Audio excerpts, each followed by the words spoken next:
Good morning, folks, and welcome to the Sepang International Circuit for the penultimate round, round 4 of the Malaysia Championship Series 2021. Mio Adan here on the podium, at least for now, together with you guys, wherever it is that you guys are watching us on the official Facebook page of Sepang Circuit. Hope you guys are doing fine. Hope you guys are doing well. I know for a fact that our racers today are raring to go down and go through this 300-kilometer endurance race today, the final round, the final event of the Malaysia Championship Series 2021. We are down here at the Sepang International Circuit. Should you guys are around within the next hour or so, do drop by, do come down and join us for this great race that we will be witnessing, because why? The grandstand area here is still open for public admission and it is free. All you need to be is just fully vaccinated for you guys to come down and join in all the fun. And also,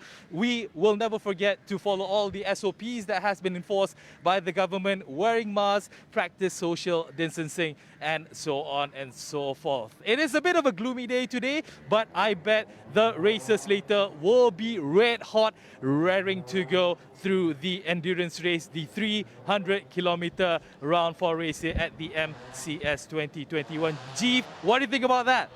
Well, I'm very excited to be here. Great to see you, Mio. Great for everyone joining us here on the official live stream of the Sepang International Circuit as well, for, as Mio pointed out, the culmination of a series that has really been waited for and anticipated by everybody here at the circuit pretty much all year. My name is Jeevan Salvanathan. For the next 3 hours, as Mio pointed out, we have the 300-kilometer endurance finale of the Malaysia Championship Series 2021 season. Round 4, one race, 2.5 hours, 54 laps, and just the latest test for all of these drivers, of course, in this.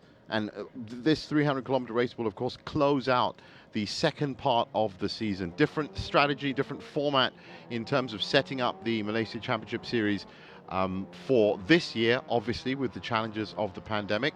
We couldn't be in its usual once every couple of months race day, which obviously gave ample preparation time to all the drivers and the teams to get their cars ready.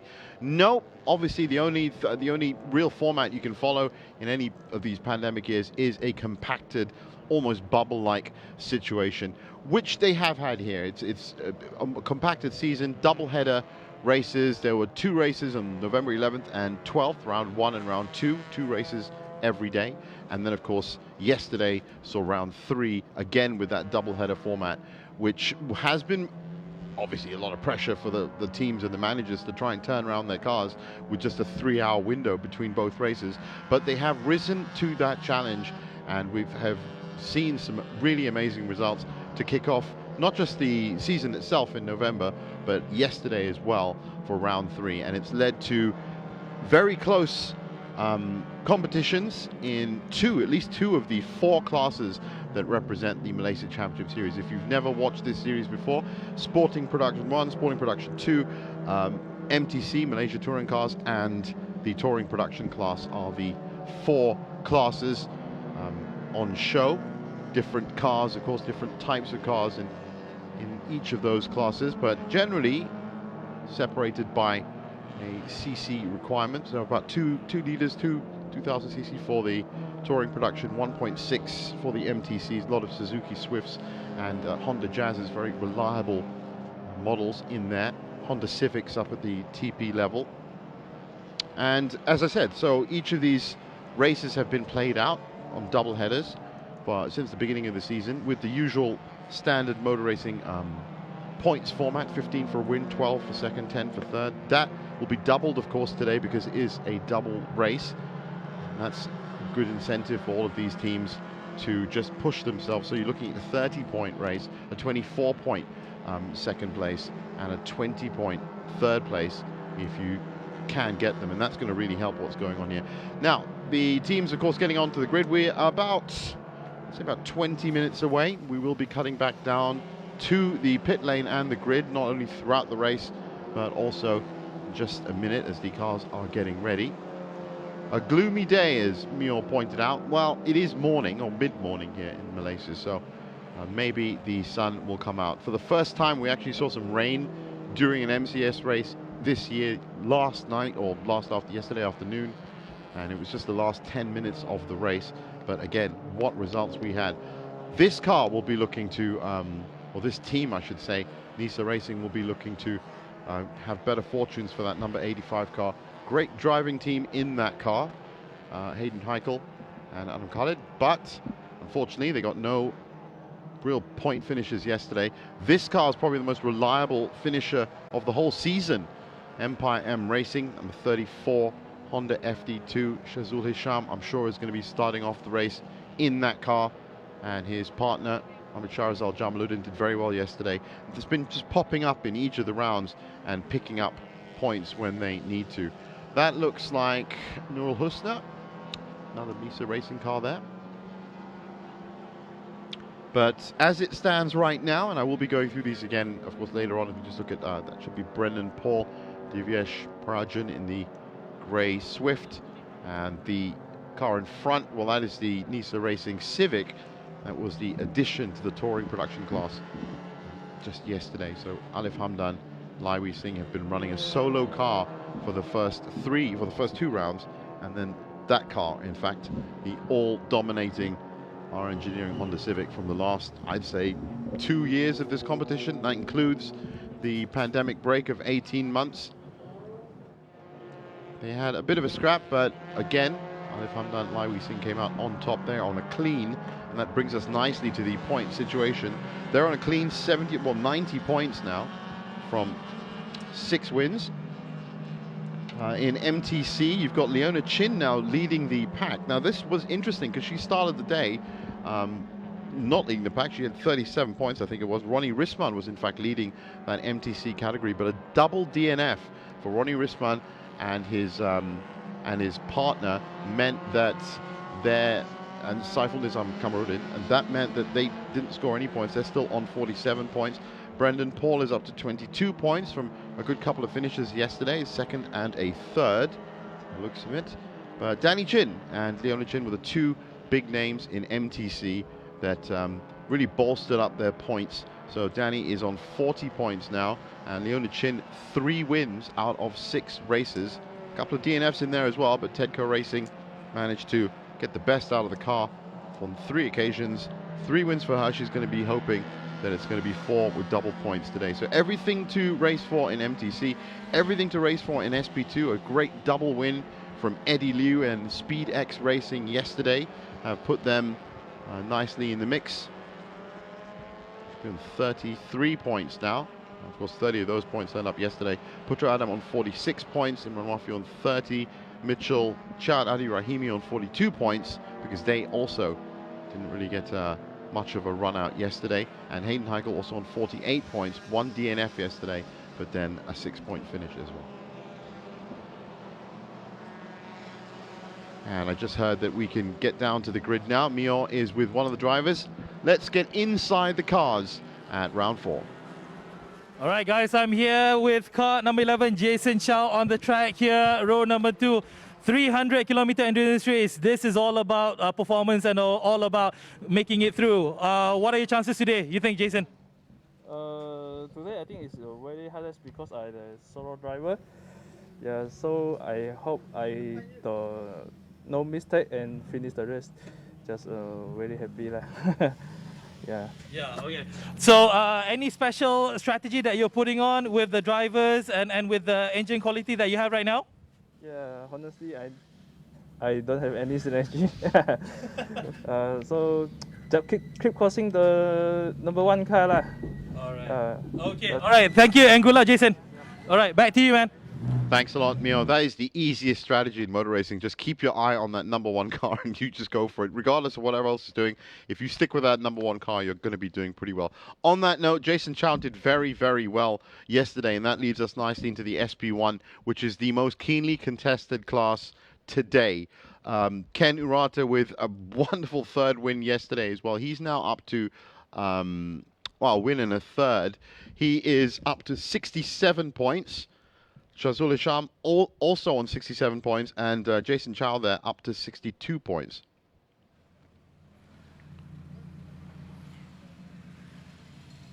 And we're going to get back down to the grids with Mio. All right, we're together with Shahrizal here, the teammate of Shazul. Obviously, you guys are definitely in the mix in winning the overall for your class. How does it feel, man? Wow, feeling good, man. Feeling good, man. For this season, this is like after like we break about 2 years, then come back. Now we are, catching up back to the podium. And finishing 2021 with a bang, that's definitely a target, not just to be on the podium, but to get that championship, trophy, winning it overall. You must be super excited. Yes, it is. Of course, everyone. All the race team is like coming back, and yep, hopefully we pray the best, finish the race, and podium's bonus for us. All right, good luck for you, man. Thank you, man. Thank you. All right, Jeef, back to you. Thanks a lot, Mio. That's a very reliable car, that Empire M Racing number 34, Honda Civic FD2. And again, a very open strategy revealed by Shazul Ishamu, who is the first driver in that car.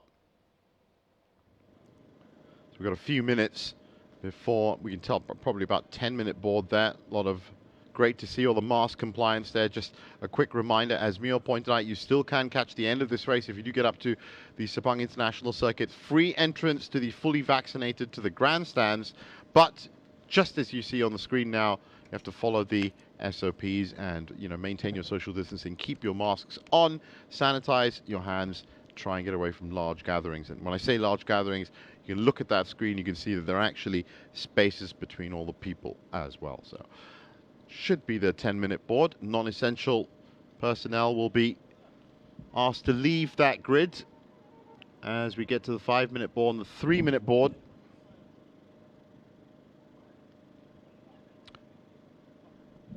And we can now hear from Putra Adam in the number 25 car, who is with Mio.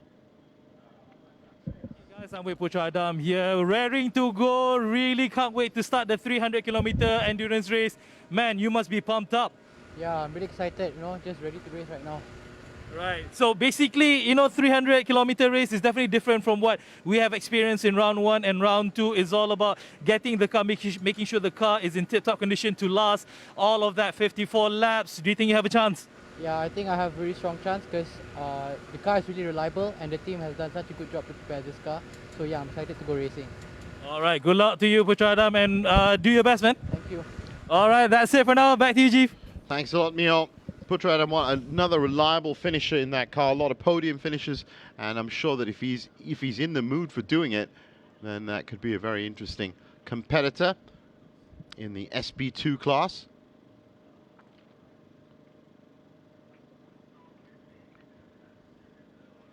And so, slightly different rules for the 300-kilometer endurance race, as you'd expect, as we all know. No driver is allowed to stay for more than 40 minutes in the car, so there are compulsory pit stops in touring car races and in the Malaysia Championship Series as well. Usually, in a 1-hour race, it's a 3-minute compulsory stop in a pit window between the 25th minute and the 40th minute.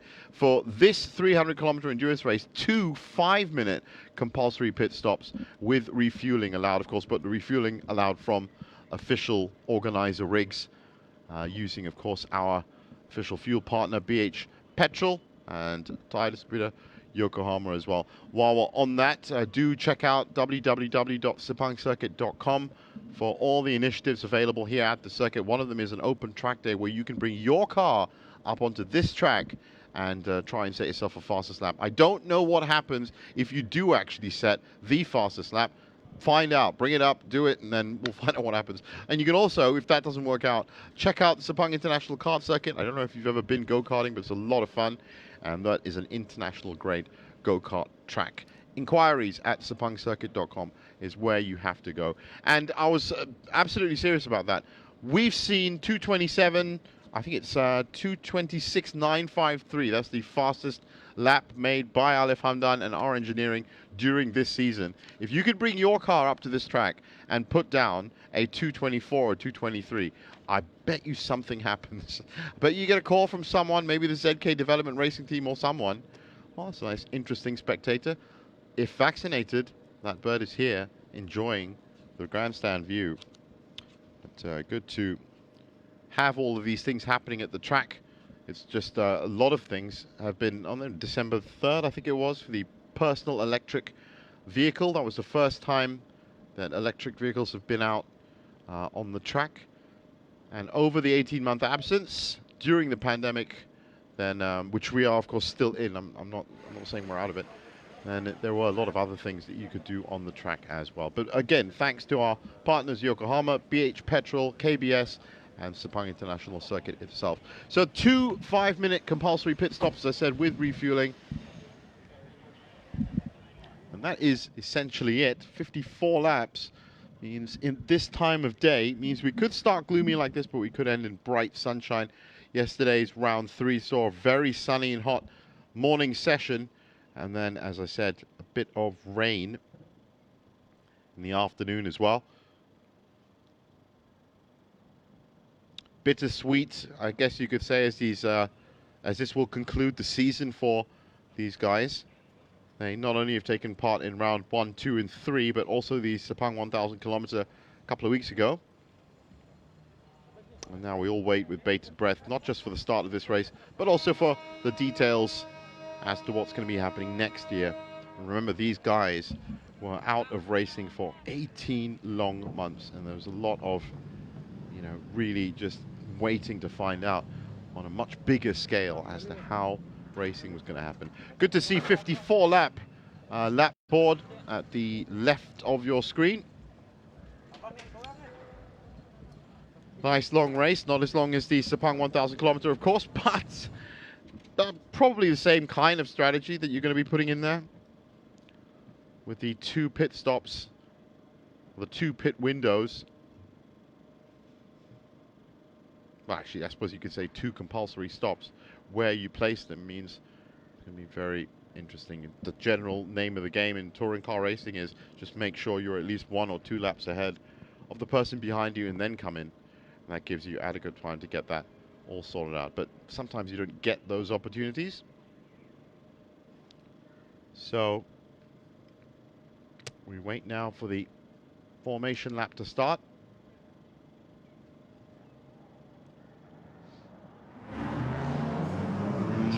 Starters, green flag. So for the last time in MCS this year, we hear those engines starting up on the grid. Nice dry enough conditions. It does look like there's some moisture on the track, but I'm expecting that track condition to be nice and cool for these tires. So once again, as they set off on that formation lap, absolutely 5 points between the 3 big competitors in SP1, 67, 67, and 62. Not much in the difference between SP2, around about 15 points. Remember, 30 points for a win here if you do win it. And in MTC, that is also about 12 points difference between the top 4.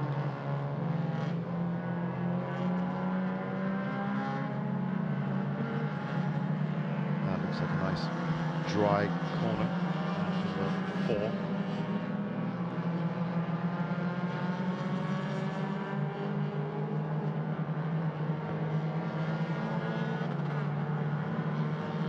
That's a good shot there of exactly how clear it is. Now looking at the starting grid, Alif Hamdan and Lai Singh with that R Engineering Honda Civic up front. The other Civic next to them from Nisa Racing, that's row 1. Ken Urata now partnered with Chongkiat Y in row 2.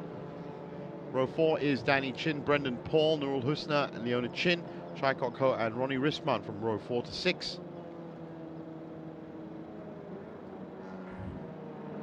Row 7 is Eddie Liu, Imran Wafi next to him. Noor Adli in row 8 next to Putra Adam, Hayden Heikel and Adam Khalid starting at row 9 next to Marcelina Buan and Noor Asfar. Pisau Fan, Mitchell Chia and Ali Rahimi in row 10. Mahanjit Singh, Hafiz Bakshok, Leon Koo in row 11. And right at the back is Azwan Zulkifli and Sharina Ramli. Those are the SP2 classes, all the way from Eddie Liu down. Expecting quite a battle, but of course having those extra laps means that they can concoct new driving theories and strategies as to how to chase, attack, and defend. Lead, chase, attack, and defend. So the all-important back straight after turn 14 on the formation lap. Everyone gets into their rolling grid positions.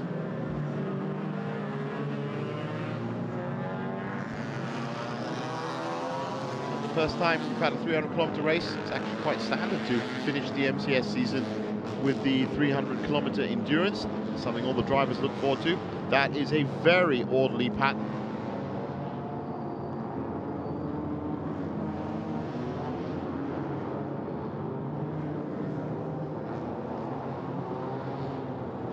Safety car will peel away halfway through turn 15, just accelerating to do that now.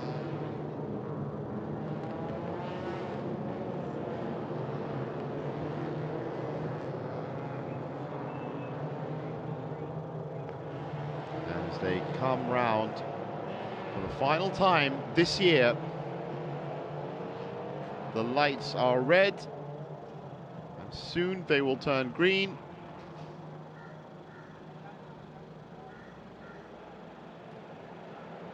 Since the final cars are in there. That's a great start from Jason Chow and Ken Urata on row 3, I just saw.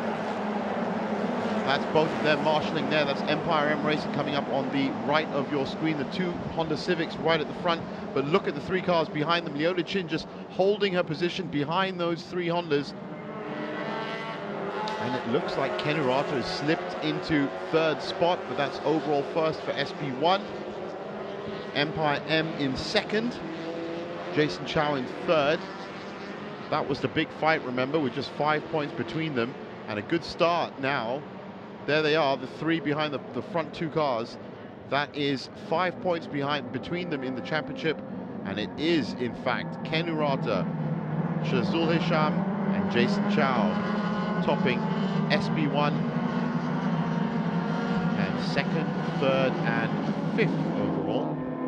Looks like there's an MTC from Young Cha in the middle of that pack. And of course that car leading MTC. Well, I can't see it right now. No, in fact, they've jumped that. Well, that's a beautiful start from the SB1s. There is the MTC battle. That's already looking like it's holding up. Even from lap 1, that should be Brendan Paul.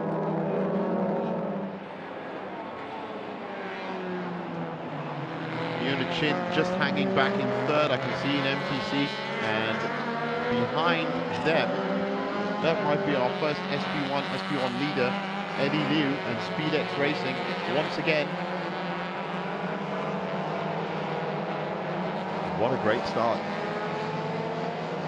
And look at the immediate battle in SB1, followed by the immediate battle in MTC. 3 cars in each, all respecting the racing line. Don't expect any of these cars to drop pace in any way just because it's a longer race. This is a mid-range endurance for them. Brendan Paul just all over the back of that Honda Jazz, but not finding a way through. Same situation here for Shazul Hisham, who's looking to get past the R-Works 55. Can't do it on the outside. Again, fantastically defended from Ken Urata. Now that is a very serious situation. Car number 15, that's the Tedco Racing on the Jazz. Tut, should be doing that. Unfair advantage given. Alif Hamdan, meanwhile, is setting the fastest lap of the race, 2:30.816 right at the front. The two TPs way ahead of them.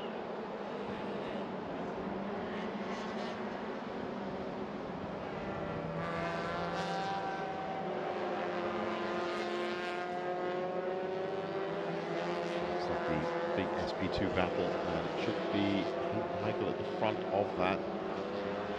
It is, in fact. That's meanwhile back up in SB1 MTC. What a great start to have all of the classes right next to each other, occupying their own places. And there's SB1, SB2 at the back.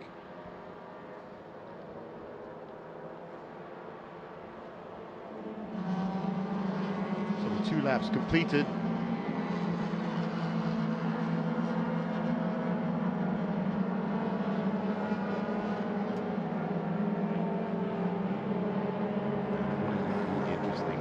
these cars all held these positions. Leona Chin there looking to get, well, it's almost going to be a triple overtake.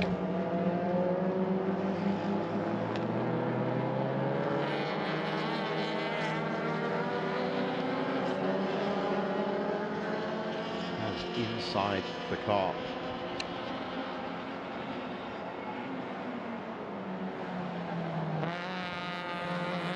Up to 9 and 10. And that is Leona Chin. So Tedco Racing had a great 1-2 finish yesterday. Now, of course, leading MTC 1-2 right there. Brendan Paul just backing off a little bit in third spot.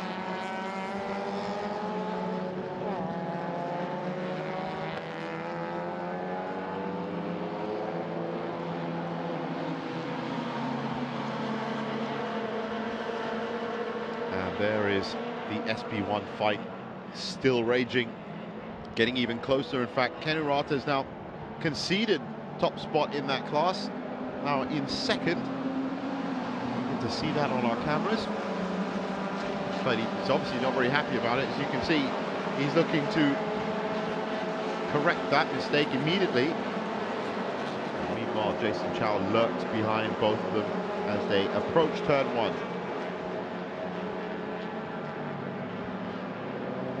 Now, apart from that, working after the 3-minute board investigation that's going on by race control, it has been board. They've actually got a 30-second time added penalty to that, their total time.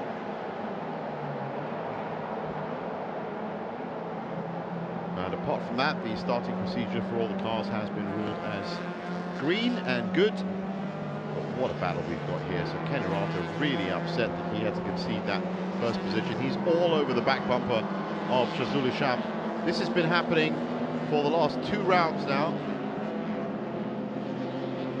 Jason Chow still just waiting for his opportunity behind them. He's proved that he can be a double podium finisher. But there are just 5 points in the championship after all 3 previous rounds between these 3 cars. 30 points up for grabs for first, 24 for second, and 20 for third.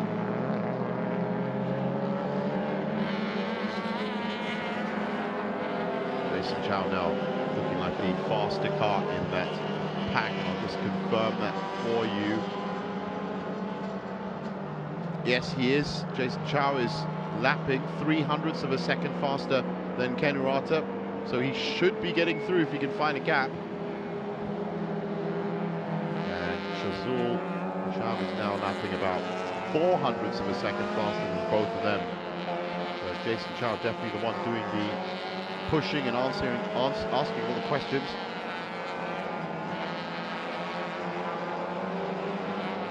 Remember his strategy from the start of the race, he just wants to keep his eye on the #1 car. To do that, he's going to have to get past that number 55 car.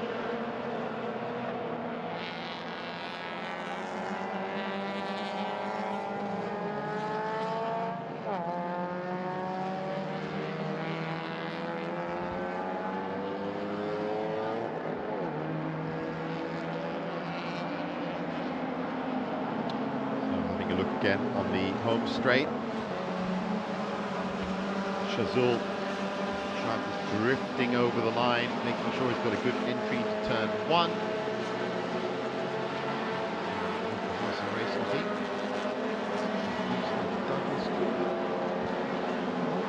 See for the hat and the mask, but a bit like him. The Vipolisa Racing Team, a successful regional team. Meanwhile, that is Adi Rahimi. It should be one, might be Vicky right in the center of another SP2 battle. That's Danny Chin coming through. MTC taking SP2. And look at this battle here. So that black and yellow car in the middle is the 23 Motors car that really needs a good finish. That looks like Putra Adam just in front of him. Looks like Noel Husner on the outside, cutting in on the inside now. So that is for 13th to 16th overall, and also for 3rd to 5th in class. What a battle, look how close that is. And watch themselves. Tries to take control on the inside, beautiful move, does so. Nice and easy, no strings at all. And it looks like at number 58, the car is going to be coming through as well. No, shuts off the line. Adam was going to lose one spot, but not two. Very easy in a pack of 4 or 5 cars to lose multiple spots at once.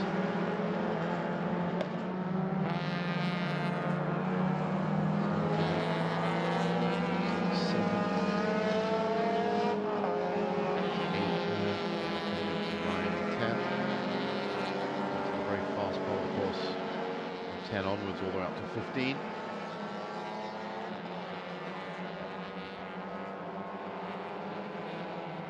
So that was well done. Again, based on the fact they were switching drivers yesterday, I'm guessing that's Mitchell Char in the car.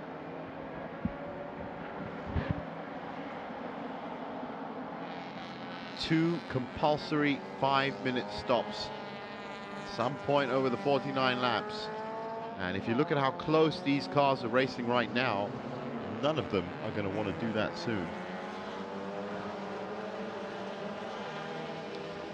Now, other big news coming off the classes right now, which are not on screen. I can tell you that Ronnie Risman and Saiful Nizam Kamarudin are again not having a great time at all.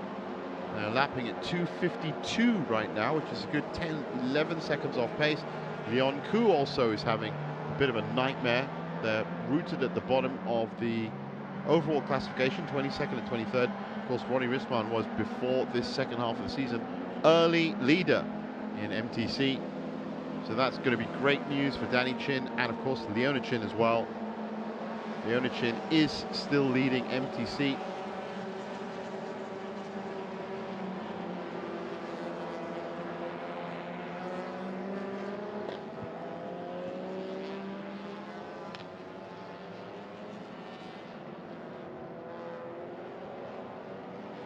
Just waiting. There she is, head of MTC, 6th overall, 3 wins, one of them yesterday so far in the season.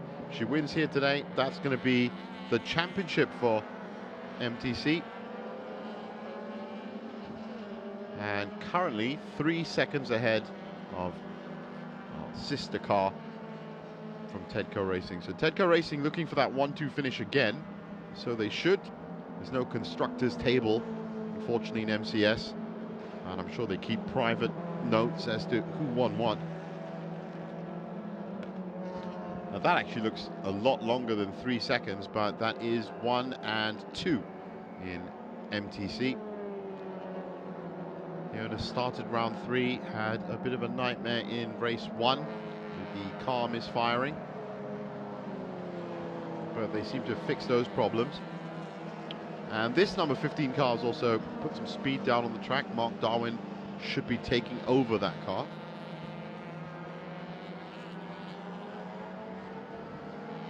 Second in MTC right now, and 4 seconds ahead of Brendan Paul. So that fight that we saw between all 3 of them has stretched out, and Leona is going to take this nice and easy.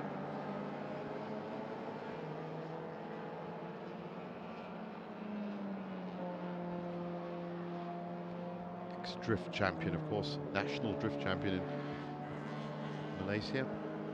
Moved now from drift racing, which of course is, I don't know if it was due to the pandemic. I think it was actually before that. I just thought, why not develop skills racing as well at this great track with this great tournament. It's very much the National Touring Car Series. So looking at the SB1, checking in back in with them. And still, Shazul Isham has not been able to shake Ken Urata. He's 1 second off. Jason Chow is 1 second off as well in 3rd. The 5th unsporting flag for the season. It's Mitchell Chow and Adi Rahimi's 1-2-3 23 Motors car. That's Danny Chin. That's Eddie Liu. That's Hayden Heichel.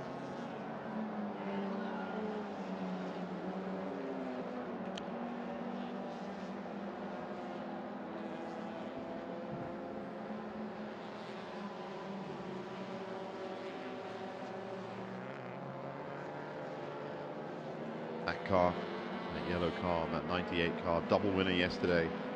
What a pickup of form for the second half of the season from Eddie Liu, Liu Ka-wai and William Ho. William Ho we have seen before, SB1, SB2. A lot of these drivers, of course, have driven previous MCS seasons.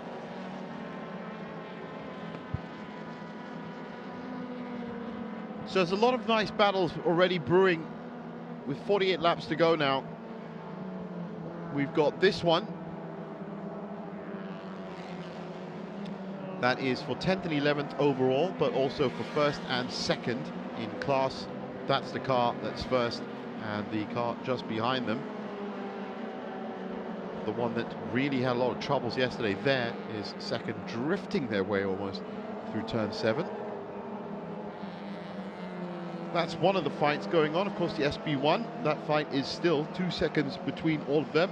MTC, there's about 4 seconds between the top two now. So 3 of the 4 classes, and up in TP, well, the Misa Racing Civic is some 22 seconds. That is actually a great stat, 22 seconds behind Alef Hamdan and Lai Wei-Sing. That is a great stat, because those are the two essentially the same cars. It just goes to show you the speed that our engineering have, that they're already 22 seconds ahead of a similar powertrain, a similar car. There's the second car. Anafi Hussein, I'm sure, starting off the driving rotor just behind them. That is Shazul Isham, Ken Urata.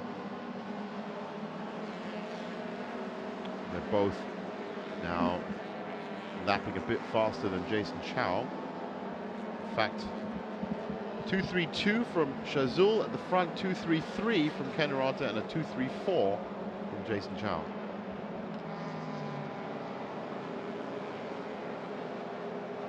That's what that looks like in terms of actual physics, with all the cars drifting apart. So Ken is going to be looking to put pedal to the metal if he wants to make any difference.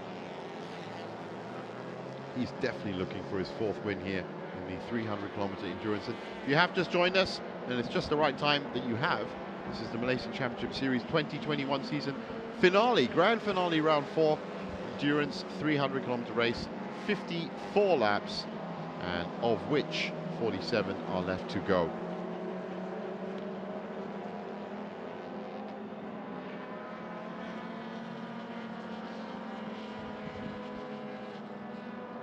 Danny Chin in the 99 car, a couple of wins for him already, and a 3rd.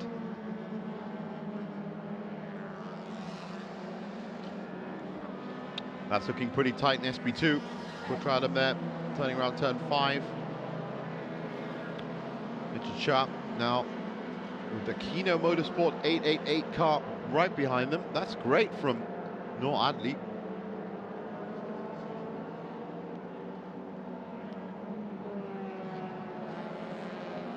Just see how these cars are set up just now, when you saw them just bouncing around the corners, dancing around the line.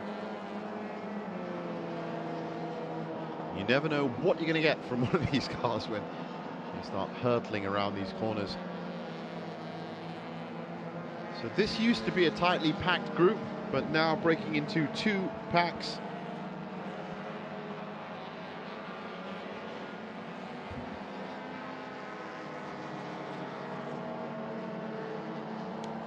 Chow now with a bit of breathing room. Putra Adam. Let's have a look at their lap times. That's about a 2-second gap between them. Who is going faster? Well, the answer is Mitchell Chow, by 0.05 of a second, lapping faster. So that isn't, well, that's a wheel lock from that Kino Motorsport 888. That's not going to help them too much.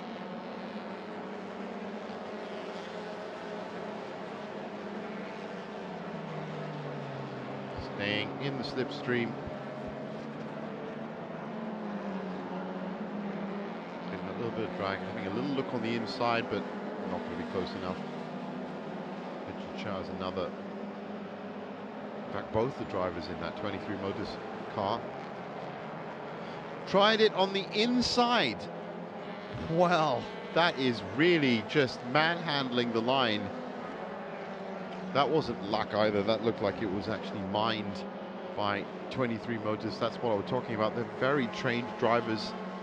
Mitchell Chow, of course, possibly the most experienced touring car driver in Malaysia, but his partner, Adi Rahimi, son of Rashid Ramlan, is now not just getting win experience, but obviously learning proper driving techniques from his father, who runs a driving academy. Leona Chin still leading the MTC class, and by about 10 seconds now as well.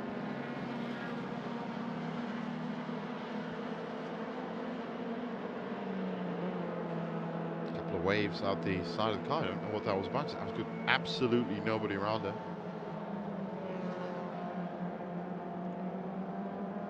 But if there's one thing you can say about Leona Chin, she is always determined to get to the top and go as fast as she possibly can. Now back with the SB1 battle, still Shazul Isham just managing to marshal that line. There's nothing Ken Urata from R-Works can do about it right now.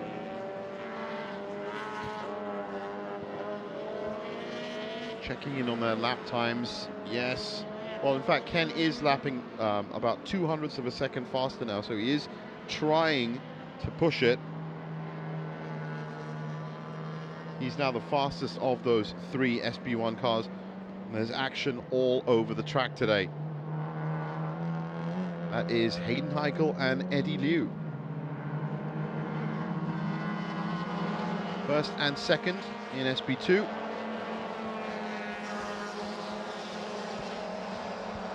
And this is much needed points as well. 30 points for either of them is going to go a very, very long way. Eddie would be on 63 points. Hayden Heichel will be on 78 points if they won, of course. The double points bonanza. So it is worth just trying to get up as well. Now the strategy here, of course, at 45 laps to go, you're talking about a pit stop that's coming in round about 10 laps, I would have thought. If that happens, what you would ideally like to be is a couple of laps ahead. That doesn't look like it's going to happen. So if you can get a 20-30 second lead, then that would obviously help for your first pit stop, and then you've got to time it with your second pit stop. That would be about 15 to 20 laps after that. And the last gasp for the race be the last 20 laps. Now trying on the inside, Nisa Racing on turn 1. Need to get half a car length across before you can really stake your claim to the racing line. Didn't have it there. Wonderfully done from SpeedX Racing. I don't know, thought well, maybe there was some contact there, but both cars are fine. Similar Honda Jazz is now 0.4 of a second between them. So Hayden Heichel is definitely one of the young drivers from the Sepang International Circuit itself who has been taught to attack like this and taught to push himself.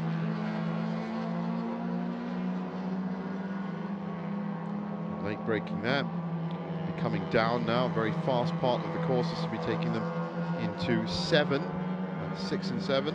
Meanwhile, back up at SB1. Back markers for the top 3 to deal with.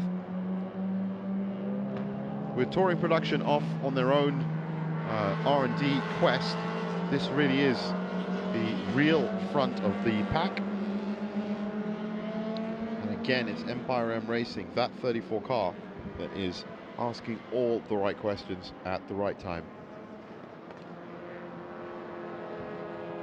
Just to remind you once again, those 3 cars that you can see, 5 points separating them in the championship standings after 3 rounds of racing. Fortunately, no Abdul Qadir and Baron Sim for this round 3 and round 4. They were early point scorers first half of the season. but really outclassed by this team, Empire M Racing. And a great charge from R-Works and Ken Urato over the last 2 rounds as well. Ken looking for his 4th win here in the finale. Well, that's 4 wins out of 7 races. That's pretty reliable stuff. So looking at their lap times, well, I can tell you now that Jazuli Sharma has put some pedal to the metal because he's now the fastest car lapping in that trio. Ken about 200ths of a second less. Jason Chow also lapping quite fast actually, 2:33.265, just behind them.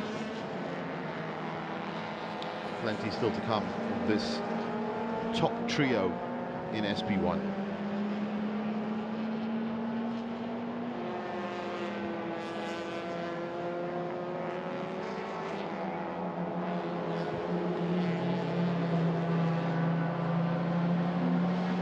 Back with SP2 in the scrap for the lead.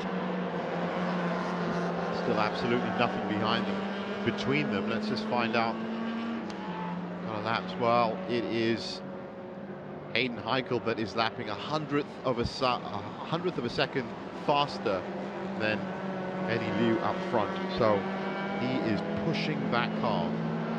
All he needs now is the gap to do it.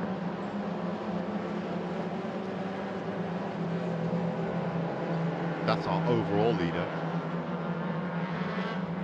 Looking very smooth again, that Civic FC. Going for a perfect sweep, in fact, of points. 120 points for them.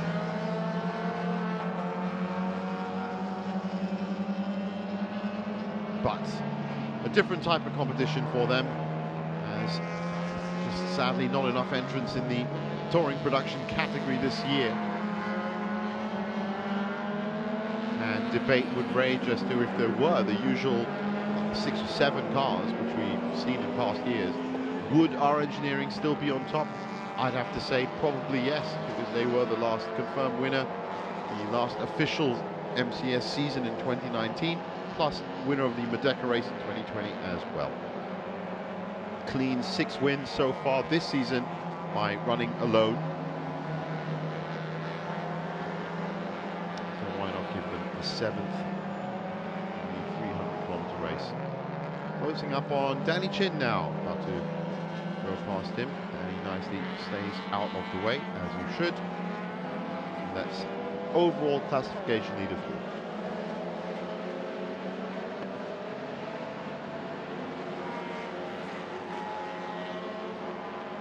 Now, while we do take a look at this beautifully painted car, I might say, I can just give you an update on some of the other battles that are going on. SP1 just behind that car is really still shaping up. There is absolutely nothing between those 3 cars, absolutely nothing between them in the championship either.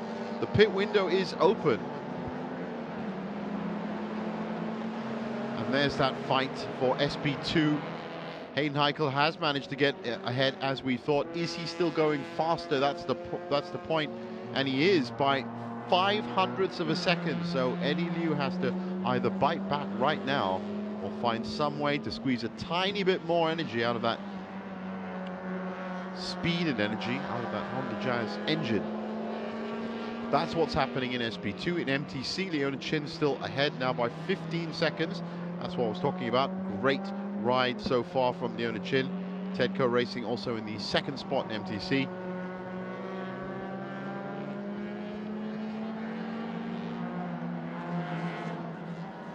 There she is. 15 seconds ahead now. 1st in class, overall in 6th. Solid drive from Leona. You'd expect that based on the fact she had a 3rd win yesterday.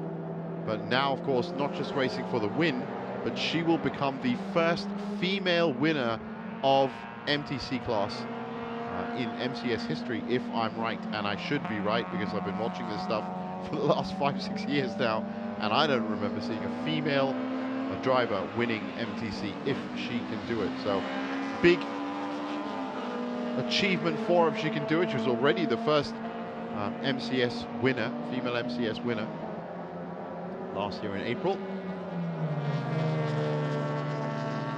I don't think those waves were meant for the pit wall. I do hope that everything's okay inside that Suzuki Swift. Subject to the commentator's curse. Looking good. Chin.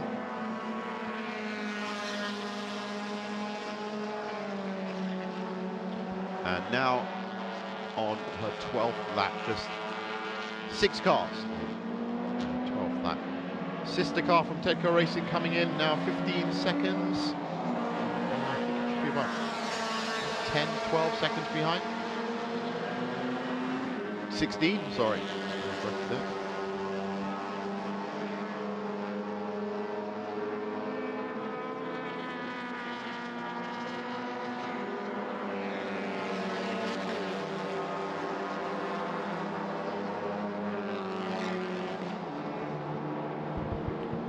That car, one of the winners from yesterday.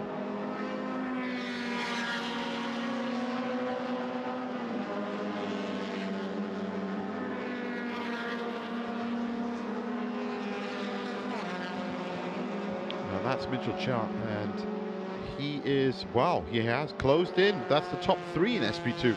So we had a battle from the top 2. Hayden Heichel managed to get just ahead of Eddie Liu, but look who's joined the party.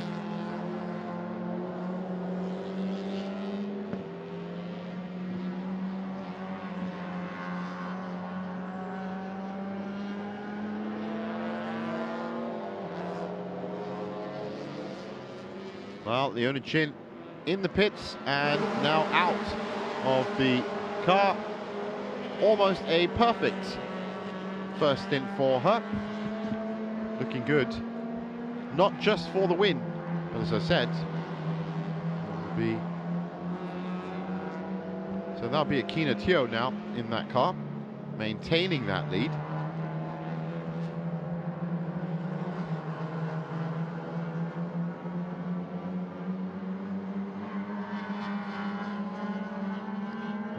She's getting back, oh no, she's getting into the car now, so it's not, she's not in any way in that car, and it's been Akina Teo at the start, and now Leona's going to be getting in at the pit stop. So all that stuff I said about Leona Chin, now I say about Akina Teo, but really it is a team performance from Tedco Racing, and they're going to be very happy with where they are. After a 3rd win yesterday, is he going to be coming in the pits now? Quite yet, all these drivers are getting themselves ready.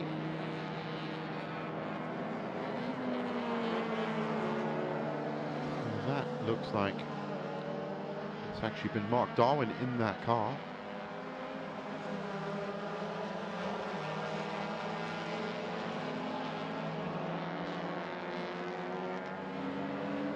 So, another quick card been played in terms of driver arrangements and where they're going to be driving. Pretty much confirmed from all the evidence we've seen that Akina Teo is going to be giving the steering wheel over to Leona Chin. That number 7 Tedco Racing car, still well ahead in MTC, well ahead of that car there. Wow, those back markers have played right into the hands of Ken Urata. He's managed to get past Azul Isham for the first time in the race, and he might lose that position again. No, he doesn't. Cuts off the line perfectly. Well done. That's why they always say you should really watch your back markers. Both of them have got through that pack of back markers now. You just see Jason Chow hasn't quite made that through yet. So Ken Urata is now ahead, leading SP1.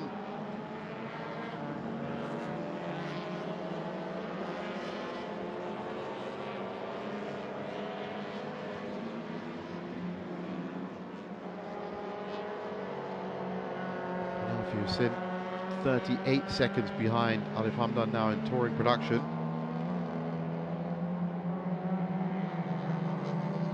And the first of the cars is Kino Motorsport 888. That car, that smoke looks like it's from a brake disc. I don't think there's any serious problem there. Refueling, of course, there is special rules about refueling. Refueling is a very dangerous, or relatively dangerous thing to do, so only 2 mechanics from your team, the refueling mechanics in full fireproofs, are allowed to go out refuel the car. Once that refueling is done, then the rest of the mechanics can move off the red line and get to any other changes that need to be done to the car.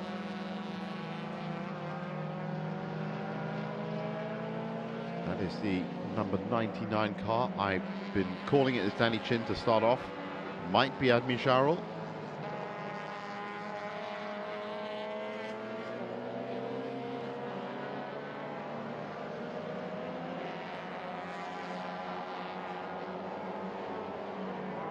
Just ahead of Nisa Racing Honda Civic that should be going through no real problem. There you go.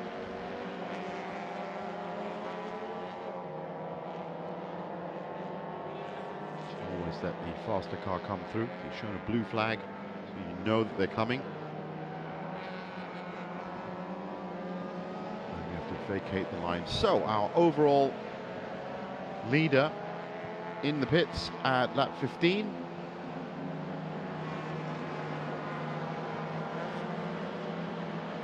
Hamdan is out. Laiwi Singh is in.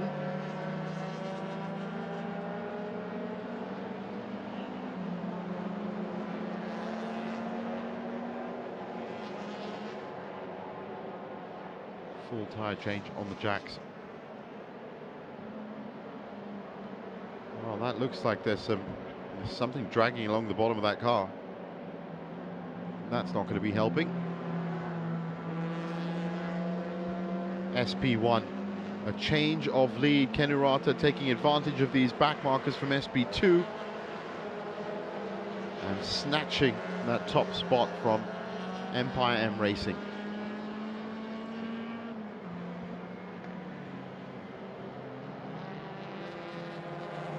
This would be the compulsory 5-minute stop, so it's worth getting everything done.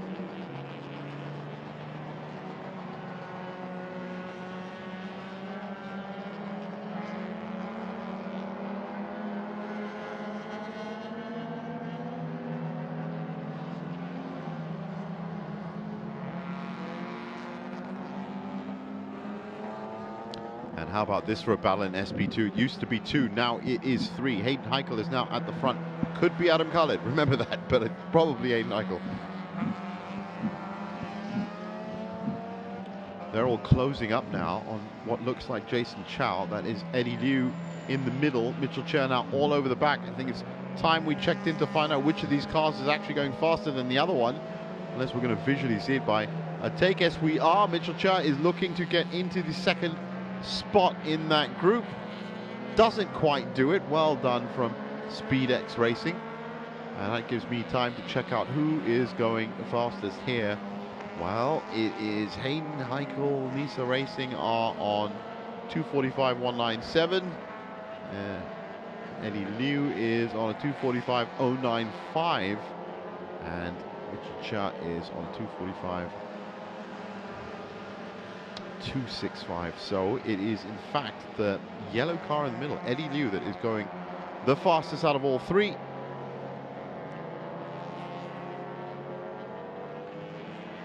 And he's now just getting trapped behind that number 85 car and is having a look in the front and the back, and that should be it for 23 Motors.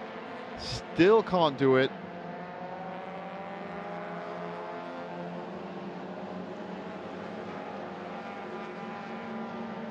Very difficult situation to have half your focus on the front car and half your focus on the car behind you. Well, one of them has just retreated from the battle. 23 Motors in the pits. Also in the pits right now, Imran Wafi. Mohammed Ronnie Risman is still there in the pits. Only 14 laps completed. That's a real shame about that car. Alif Hamdan, Cha, and Imran Wafi in the pits.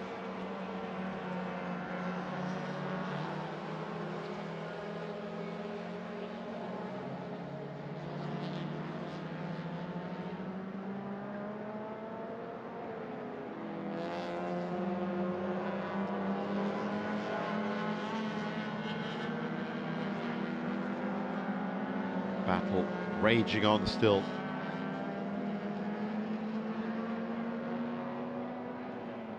Eddie Liu, remember, the faster car at the moment by some 200ths of a second as well. Putra Adam, 4th in class in SP2, a bit off the pace, I'm sure. About 10 seconds off the pace is Putra Adam in 4th. That battle ahead of them is just 7 seconds, or yep, 7 seconds between them.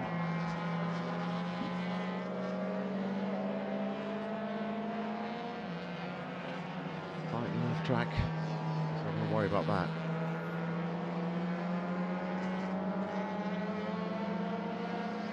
Now here's this fight again at the front of SP2. And there is visually that gap between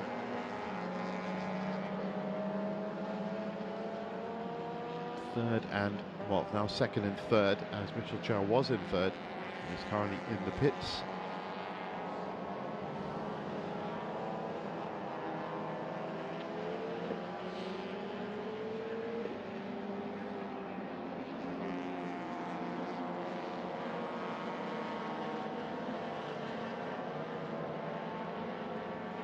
Very reliable finisher, Putra Adam. Currently on 46 points. That's Fu Yangxia.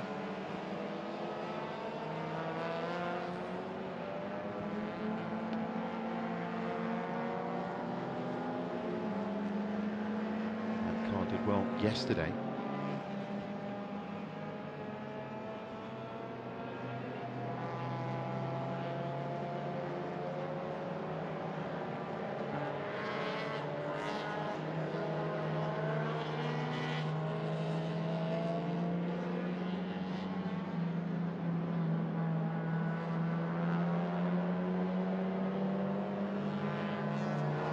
Still looking for a way past Ken Urata is Shazul Isham.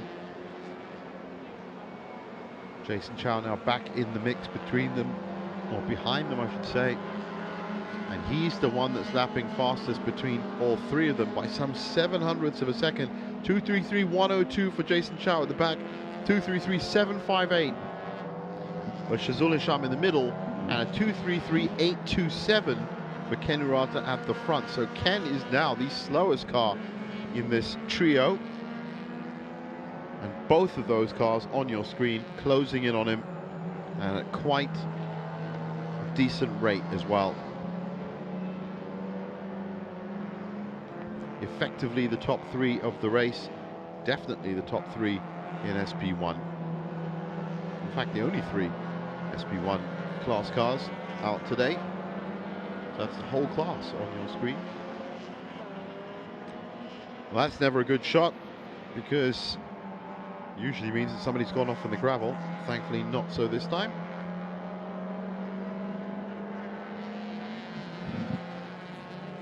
And Alif Hamdan, we've heard, has just got out of his car, in the pits of course. Let's get down to the pits and find out what's happening with our engineering. He's talking to Mio. Okay, Alif, you just finished your first part of the race on this 300-kilometer endurance race. Earlier, you spoke to me off camera that you were worried about the car's condition. You had some issues. Care to share with us on that? Yeah, so this morning we had an issue with one of our hydraulic pumps, but it seems like a quick fix this morning. But because it's part of our R&D program, we're always going to be a bit nervous. And the car just came back in, and that is not part of the plan. So something is up, and we're gonna find out what's happening. Yeah, okay, so I'm gonna leave you to that, but good luck to you, mate. All right, thanks. Back to you, Jeevan. You can never, ever just have an interview without something going wrong at some point, can you? That is bad news. That car literally was just in the pits just now, and a big cause of concern for Alif Hamdan and the rest of the team.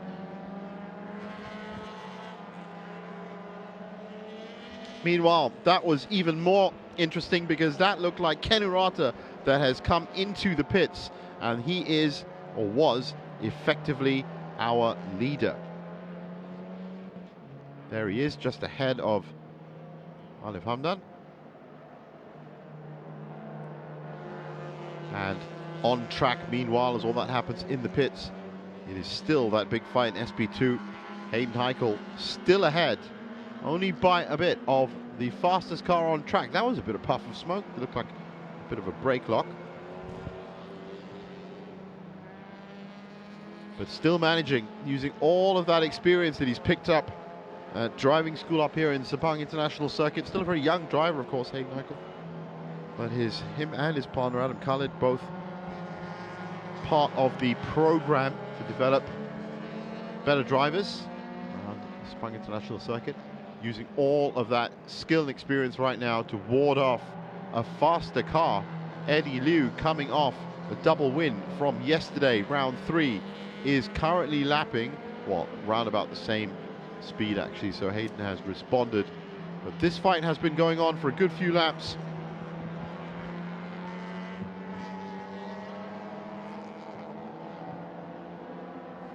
And we can also get back down to the pits because that other Tedco racing car, Fu Yongche, he's just handed over the steering wheel to Mark Darwin. Let's find out what's going on in that team with Mio. All right, I'm together here with Fu Yongche. Man, that was a heck of a first race over here on the 300-kilometer endurance. So how did you think that you performed? I was on a so-so. So hopefully everything in the mechanical of the car is okay. So now my partner Mark Darwin is going out for his stint. So I hope he all pedal to the metal. And do you think that you have done enough, or your team has done enough to actually get overall 1, 2, 3 for the penultimate race today, you think? Yes, we are targeting for the P1. P1. Yes. So that's definitely within reach. Yes, must do. Must do the P1. Okay, all right. Good luck to you, Phil. Right, back to you, Jeep. Thanks a lot, Mio. Must do. What's the plan for today? Must do, and that pretty much is it. Now, how about this at turn 1? Has Shazul Isham got enough in there? Neither of these cars has come in for pit stop yet. Only Ken Hirata has come in for the pit stop, so the other two that have kind of taken over the lead of the SB1 class. So we're going to have to wait a while, a couple of laps to see where it all comes from, but it looks like Shazul Isham is going to make his move right now. It's another R Engineering team. I always have to say, it's fantastic output in terms of cars that R Engineering has.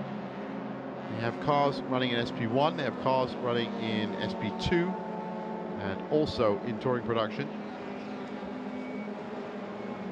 That's another puff of smoke from the back of that Nisa Racing Jazz, and now it looks like Eddie Liu has got half a car, but such a difficult corner to maintain that racing line.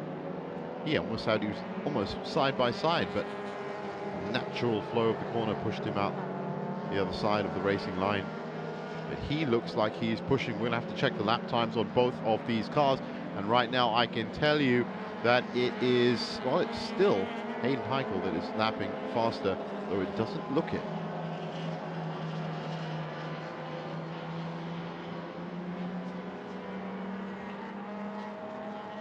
Well, they've been scrapping it up for at least the last 10 laps, and I can see that going on for a little bit longer as well.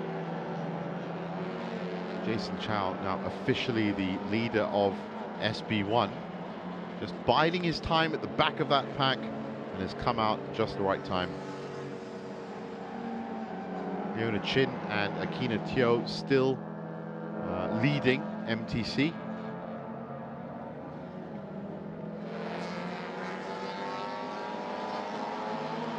That looks like Putra Adams' car with the 6th unsporting flag of the season. I mean, Harris Jeffrey picked up a good few of those in the early part of the season. Black and white flag, that is.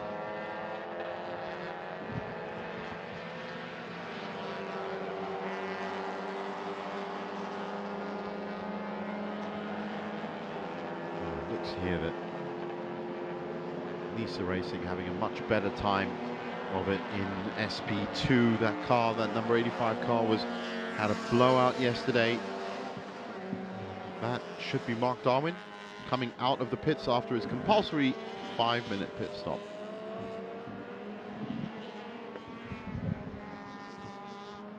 Now with Mark Darwin, it's always a question of you know, where he is in the grid and how he can then improve that. Very fast driver indeed. As he comes up and hits up to racing speed.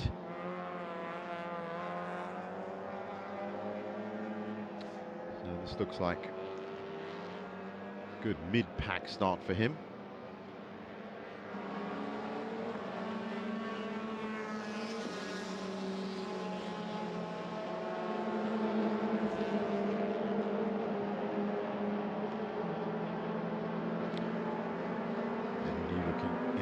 Side at turn 1. Still can't really find his way. That's them going past Oswinzel Kifley. That car well off the pace. Only 15 laps completed. It's been in the pits for a bit. Once again in MTC, the big news, of course, Ronnie Rishman and Saiful Nizam Kamarudin have had another nightmare and really haven't got it going. 16 laps completed. Last lap was about 2:51, so there's something definitely wrong with that car, and in the worst possible way, because it's just slowly leaking speed. You're never going to win a race like that. Meanwhile, two cars that aren't leaking any speed as of now in the 300-kilometer round 4 of MCS. SpeedX Racing Team, Nisa Racing on your screen there, Tedco Racing. That car is now, I'll wait for them to come around, complete their lap to find out exactly where everyone's sitting, but as it stands right now, Nisa Racing are topping touring production, they're topping SP2 as well. They're 5th in MTC, on a multiple car outfit.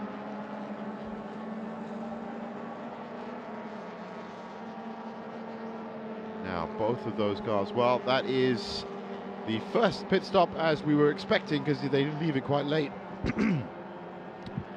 For Shazul Isham, which means Sharizal Jamaluddin will be getting into that car. There he is. Well, there he is. That's all coming out.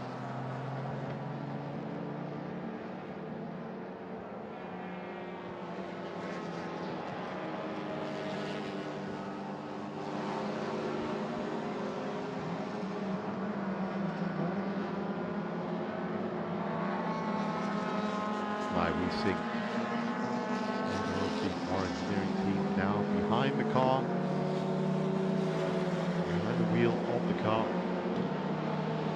What he's going to know. But again, as I said, this car has not only proved that it's a great Honda Civic, it proves it's a better Honda Civic now that we have another Honda Civic in the touring production line.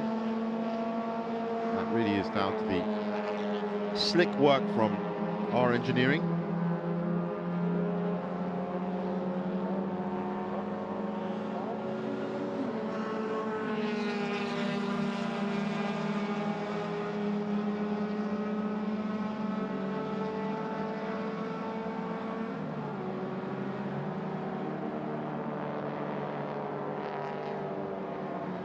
Now that 85 car has taken a break from the battle. Michael should be making way for Adam Khalid now. Just look at the brake discs steaming away. Back to a weather check at 33 laps to go, and it's good to see that there's no heavy rain that has turned up, and also no bright sun. It's been nice and in the middle. Good conditions for racing, really. But it still looks like it could go either way. And there's still at least a good hour and a half left of this race.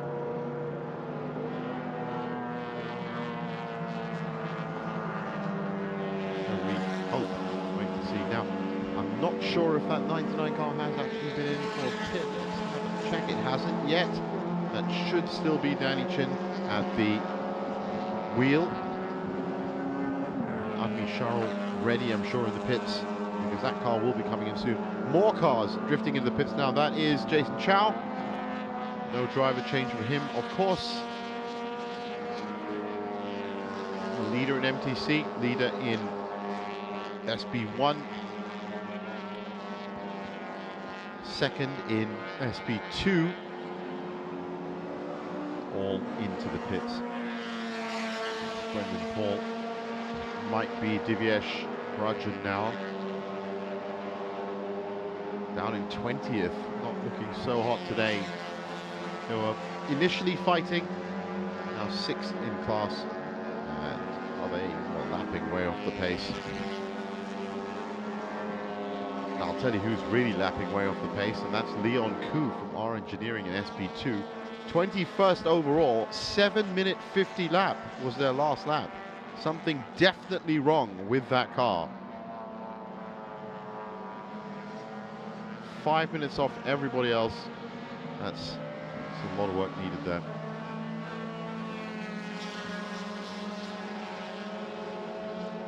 But remember, this isn't a 1 hour sprint race, which would finish roundabout now for the first hour, 21 laps, 54 on the original card, 32 left to go. Oh, listen, I'm sure that car's been into the pits, so Farmer might now be, Mohamed Nasri's side might be behind the wheel of that. Another car that probably would have expected a little bit more oomph, pace, should we say. 18th overall, 5th in class.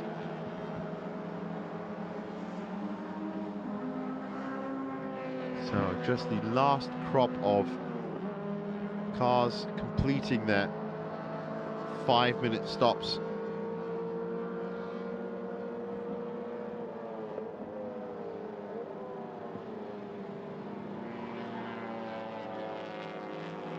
And that is definitely Leona Chin. You see the pink helmet. So well done to Akina Teo, we should say, for getting them top in class before the first pit stop. Let's see what Leona can do. I said it before, she loves to go fast in racing cars. So if that car is nicely set up, we might see a bit of a push and charge from her.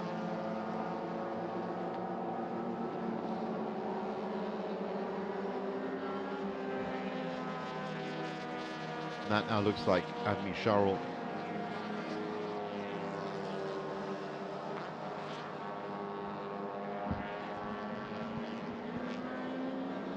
No, in fact, that is still Danny Chin, because we have not come in for a pit stop yet. One of the 3 cars, in fact, that haven't come in for a pit stop. Eddie Liu, Hugo Chai, and Danny Chin, leaving it very late. Everybody else has made 1, and of course Alif Hamdan, as we saw on screen with Mio, has actually come in for 2 now. And the current status of that car is lapping at 2:34, 2:07, which isn't that bad, but it's also not that great in dry conditions. And as predicted, one of the final cars comes in. Chin. Now Admi Sharul will definitely be getting into that car.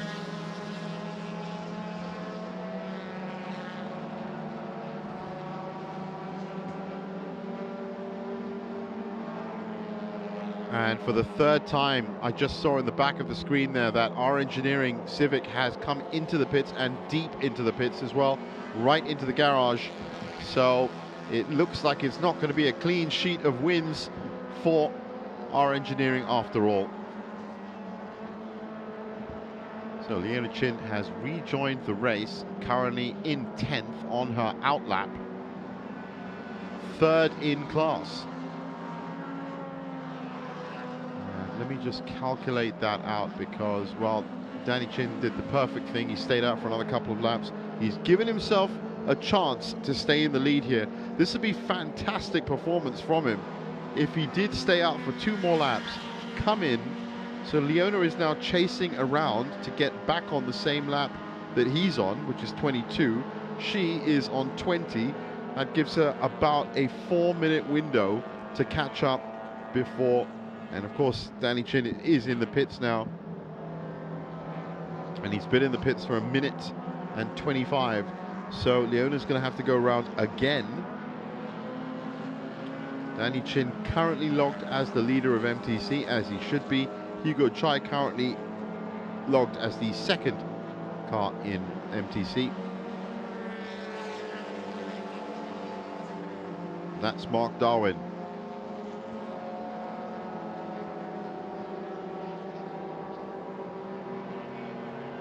So this race now slowly evolving into something very cool. We'll be back with more of the round 4 300-kilometer race for the MCS in just a bit.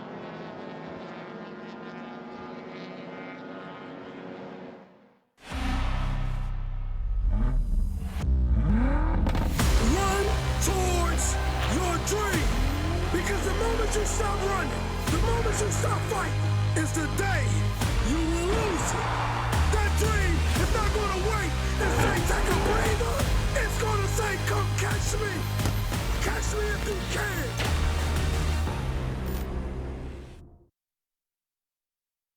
Yokohama.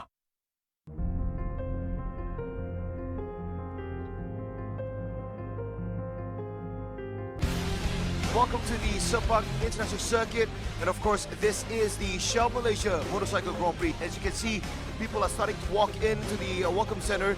We have about 100 over vendors here today. It's going to be an awesome weekend here at Sepang Circuit.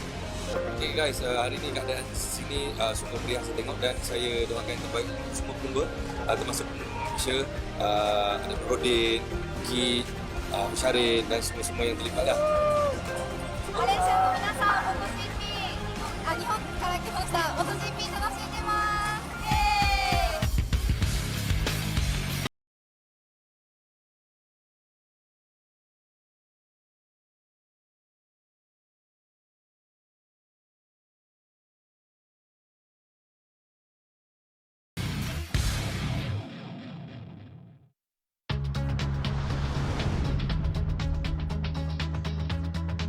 Stability, grip, quietness. Only one tire can satisfy drivers who demand true performance. Advan. Life can be exciting. Yokohama Tire. And you're back with the Malaysian Championship Series 2021 season grand finale 300-kilometer race, just approaching the halfway mark. About 27 laps is about the halfway mark, and as it stands right now, after a first round of pit stops, of course 2 compulsory pit stops allowed in this 2.5-hour race.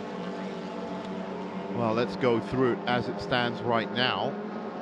We've got Eddie Liu leading SP2 and the overall classification. You've got Hugo Chai and Mark Chu leading the MTC class immediately after pit stops. And in this battle that we're just watching on our screen now, we have Ken Urata, Chow Tae-Xiong, Jason Chow, and Shahrizal Jamaluddin. And in fact, if they've all come in for pits, that means it's actually William Chong that is taking over. Usually we're used to seeing Ken Urata driving solo, but not for the endurance race, it seems. William Chong now leading SP1. 1 second behind him is Jason Chow, and about 9 seconds behind them is Dakar, the number 34 Empire M racing car. One of the most consistent finishers. That is William Chong, now behind the wheel of the 55R Works, looking like he's pushing it. Let's have a look at exactly how fast everybody is right now. We're gonna have to wait another lap because that's still counting the pit stop times. 7th unsporting flag now for the season to Mark Chu. Getting off track with it. So that's the 7th time we've seen a black and white flag. Unsporting conduct for being out on the, well, off track. And meanwhile, Shahrizal Jamaluddin. 5th in overall, 3rd in class. There he is, right at the back of the straight. And look at the gap, or rather lack of it, between Jason Chow, who didn't have a driver change, of course, running solo in that number 11 car, closing in on William Chong. And he's also faster by almost a full second. So it looks like Jason Chow is going to make his move very soon. He's lapping a full second faster than the car in front of him. I wouldn't be surprised if he goes through. There is 3rd spot in SP1.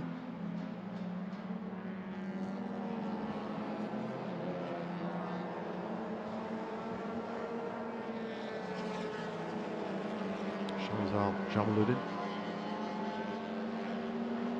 Again, all 3 of these cars you're watching on your screen, 5 points separating them before this grand finale race.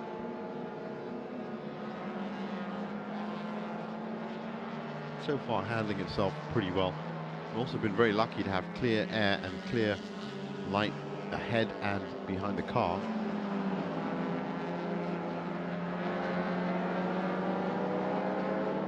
As it stands.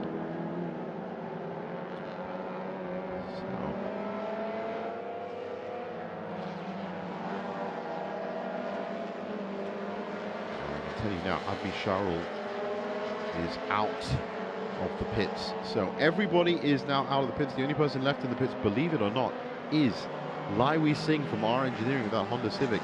Now logged as just 21 laps. It's been in the pits for the last 10 minutes. Not looking good. Touring production for them. Not looking good for Ronnie Risman still, who was leading MTC before round 3. That's of course going to go. Eddie Liu's also late for our timing chips.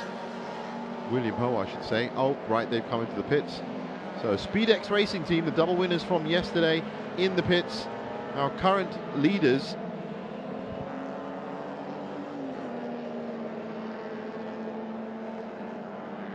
I think they're going to be happy with that. So William Chong takes over the overall lead.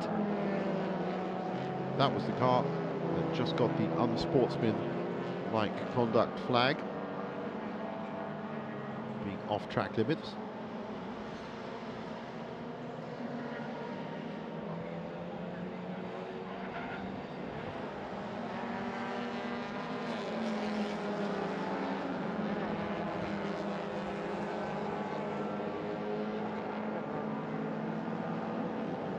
Back markers for those SB1s to deal with, and they were dealt with really well by William Chong.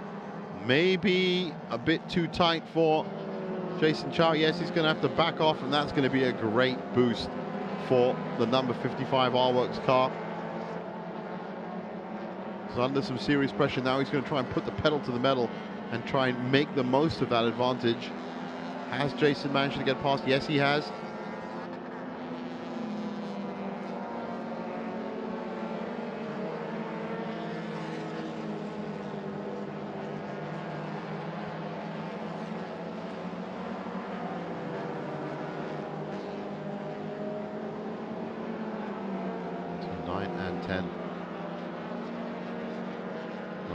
Through that, what looked to be a complicated set of back markers. Of course, I mean, I call them back markers. That was actually the SB2 class.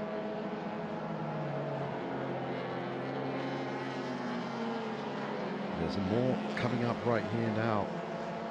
That looks like Leon Koo in front of them. It could be Mohanjit Singh.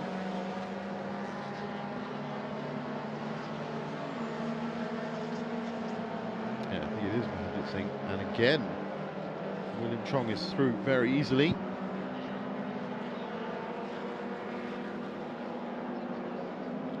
Jason Chow should also follow suit in at turn 15. It is Mohanjit Singh. In fact, it should be now Hafiz Batrok based on the order that we've been given, which of course does change. People do change their driving lineups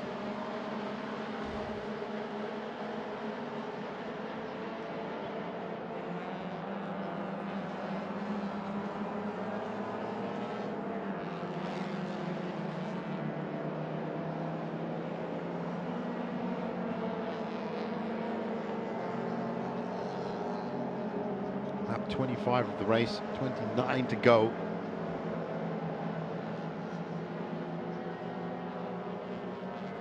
Now, William Ho has actually come back into the pits. SpeedX Racing Team. Oh no, in fact, I think no, those are just the late stops. I did actually say that earlier. Yep, so they are. Currently, everybody else I can see in their timings: 5:13, 5:13, 5:21, 5:18, 5:46, 5 on the dot for Leona Chin and Ali Rahimi. Going to have a compulsory 5-minute stop. Leona Chin now second spot in, or backup I should say, second spot to MTC. So both Akina and Leona have put in a very good performance, climbing their way back up to the top. As I said, there's a good chance that they're not just going to become the winner of the 300-kilometer endurance race, but they will also, in this second half of the season, have closed up and won the entire title, and that will be the first time the MTC title has gone to a female driver. Leona Chin adding to her victory in the Sepang 1,000-kilometer and rapidly turning into one of the most successful drivers on the Malaysian touring car scene. Definitely somebody to look out for next year. Was the first female double winner of an MCS round, April 2019. Mark Darwin, meanwhile, the Tedco racing car. Remember, Tedco are looking for a good double.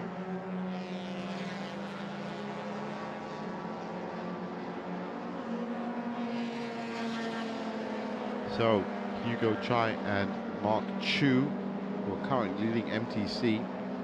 They've got another 30 seconds left on their stop. And now, while that happens, let's just have a look back at the first half of the race.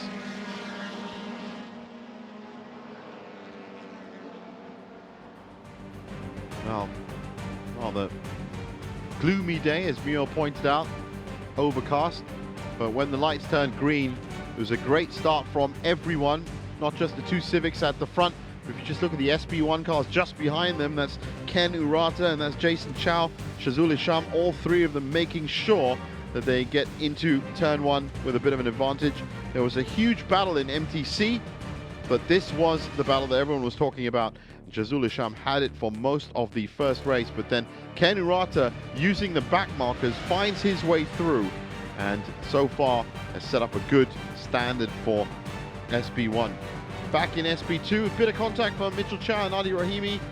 Leona Chin and the second drivers ready to get ready after the first pit stop. That was some troubles for Alif Hamdan in the R Engineering car. And look at this, bump and grinds all the way for SB2. Jason Chow took the lead in SB1 for a moment. This was a huge fight between Eddie Liu and Hayden Heichel. Hundredths of a second in it. And soon it would be William Chong that has taken over the steering wheel for Ken Urata, giving Ken a bit of a break. Ken has done a lot of racing in the last few weeks, all solo, so William Chong, I'm sure he's going to be happy. He's got some help today. 27 laps completed. Jason Chow in second, just 0.8 of a second behind him. So this battle is not only for position, it is also for the top overall classification and the top two in Sport Production 1 as well. As long as Jason can get past William Ho, should be in that car now. Yellow 98.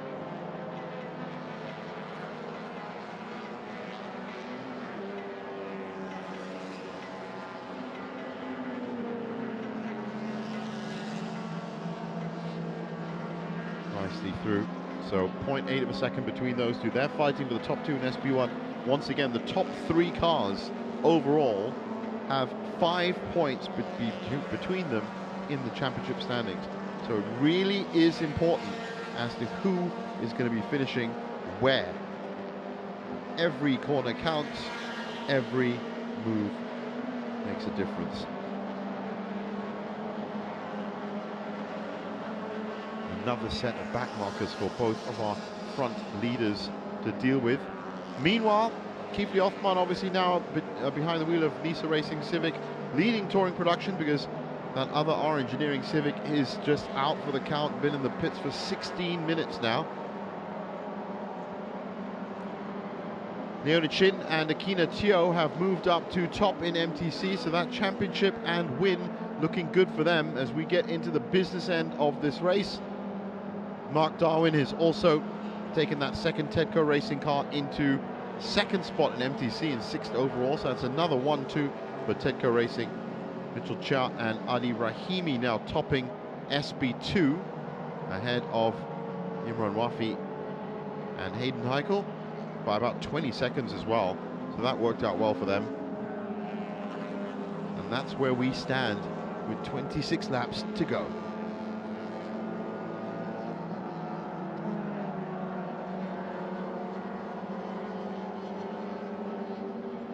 We've had the 8th unsporting flag.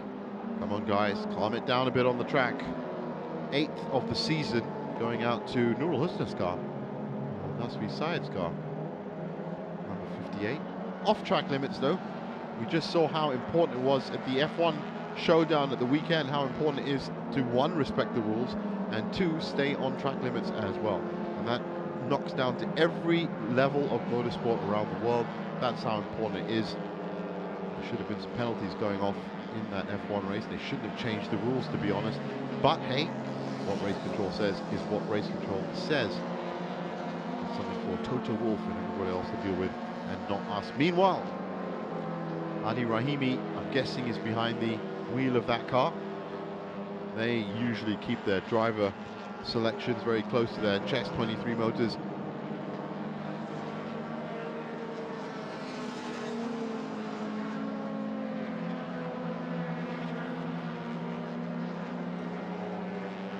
And that's the car, as we were saying, 18 minutes has been there now. Alif Hamdan was a bit worried that it came in for a second stop. It then came in for a third stop, which is where this was. You can see fans at the front of it trying to cool cars down, and there's a lot wrong with that car. Logged at 21 laps. That all-conquering car is not going to be getting a full clean sweep of wins this season. That means, I think, if they can hold it together, that Kifli Othman will be top spot in the podium. Remember, Nisa Racing almost had another top spot yesterday, but unfortunately they had to finish in the pit lane because the car ran out of power, juice at the end. Didn't quite make the checkered flag. There was a bit of confusion over the last lap board as well.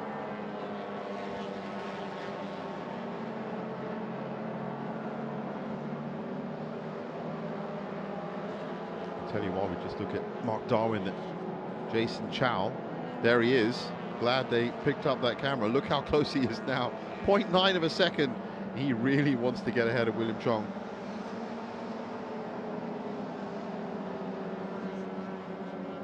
That's Naji Ayad.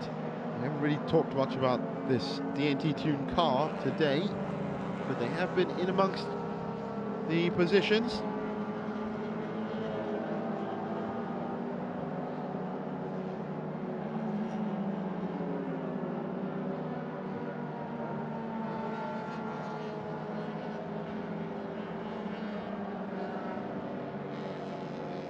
Still good to see with 25 laps to go that the weather is holding here in Sepang. I don't know if that's helping with the windscreen wipers just jammed at the front. There have been a lot of problems with that car, I can tell you. Look at that, inside GoPros inside the car to see exactly what's going on. And thanks for that. Always good to get a bit of appreciation from the pits. So what we have here is, well, this is SB2. That's Ian Wong in the middle of that pack. Should be Nasvi Saad at the front. There is in the 58 car. That is 4th position as well. There's just a second between them. Of course, in 2 different classes. And that's Marcelina Buang. Should be Noor Mohammed Asfar maybe in the back.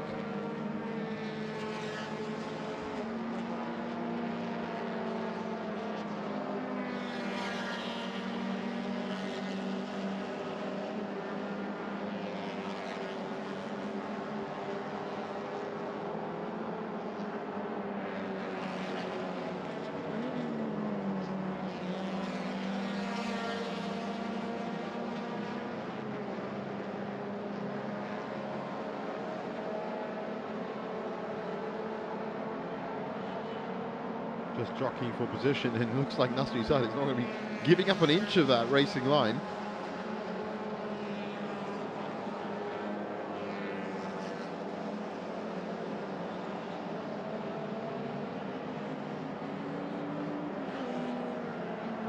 Well, he's now had to give up more than that because he's caught right in the middle of a Honda Jazz sandwich.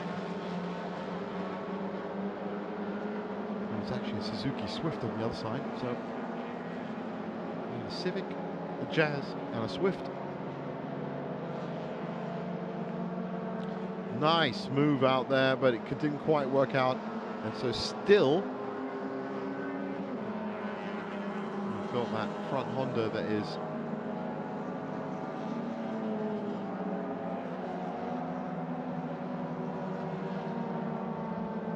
on the home straight.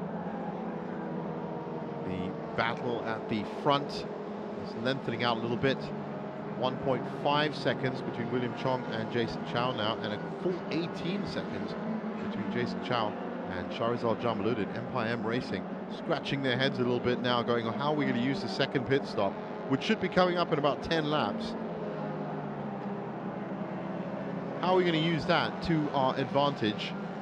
But as it stands now, it's nicely poised for the top 4 cars who are on a different lap to benefit from that pit stop. Now the question is for SP1 is how are they going to play that? Leona Chin and Akina Teo are now very much ahead in MTC. What a great performance from them.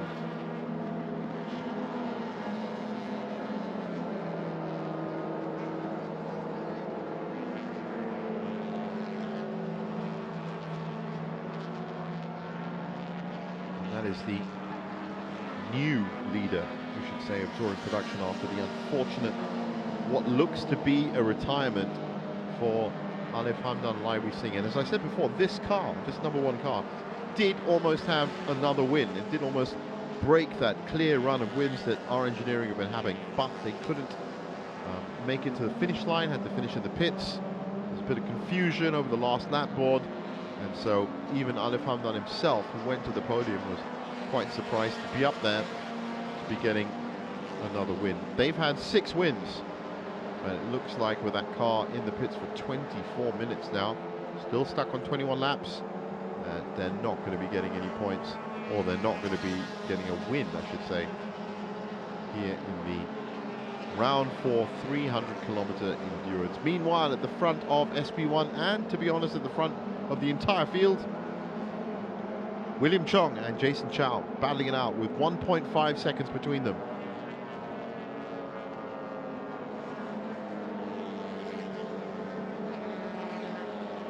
Enough of a gap for William to see the attack coming.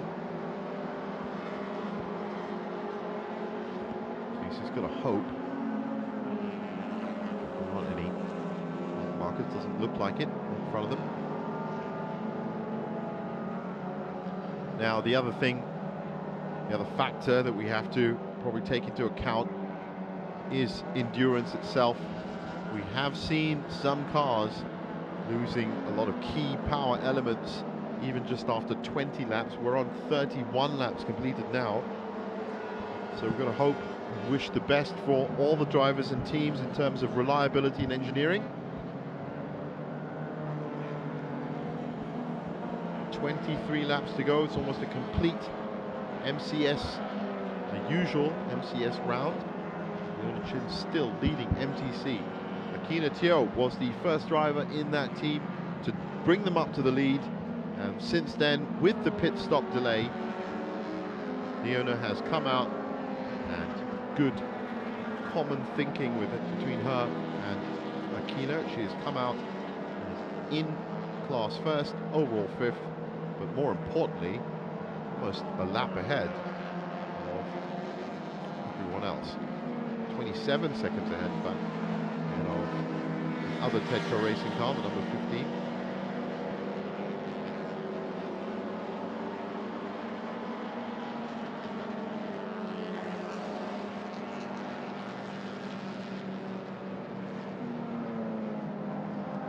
That would be Khalid in the middle of just packed. That would be William Ho in the yellow car, still fighting it out, these two. They've been doing that all race.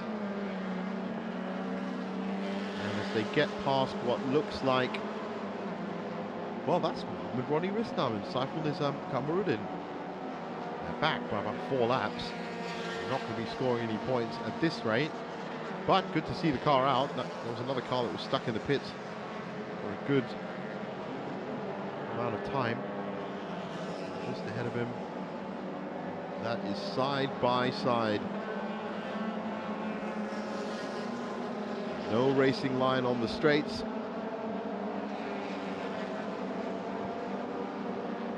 Just seen a yellow flag. That could be the first full course yellow that we've seen in the second half of the season.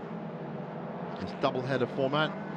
Thankfully, nothing in 2 races yesterday. One of them featured some rain as well.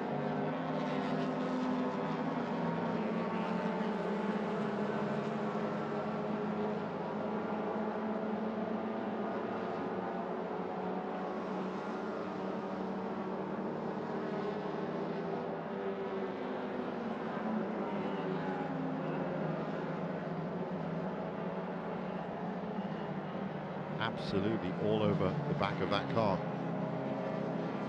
2 Honda Jazzes getting jazzy. Maybe even 2 jazzy. How are they going to get past, I'm guessing, Saiful Nizam?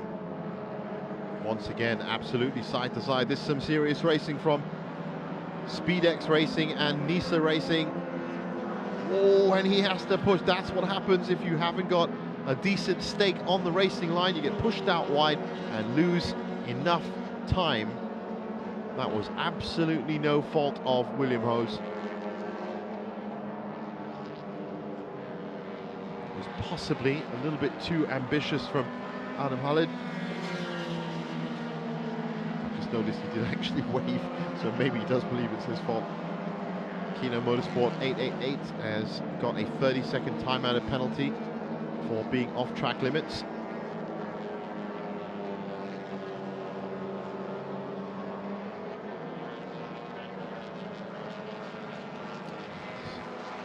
The R engineering car of Putra Adams, solo driver in that. He's ready to race today. That's Hafiz Bachok behind them. That is actually for position as well. That's 15 and 16. And also 6th and 7th in class. Meanwhile, back at the top of SB2, we've got William Ho. Sorry, this is actually 3rd and 4th.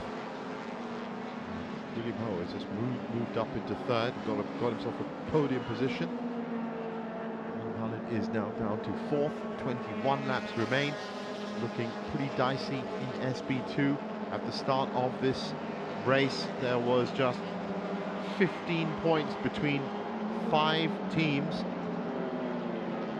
30 points on offer for the win, 24 for 2nd, and 20 for 3rd. Double points available for a double-header race, all in one.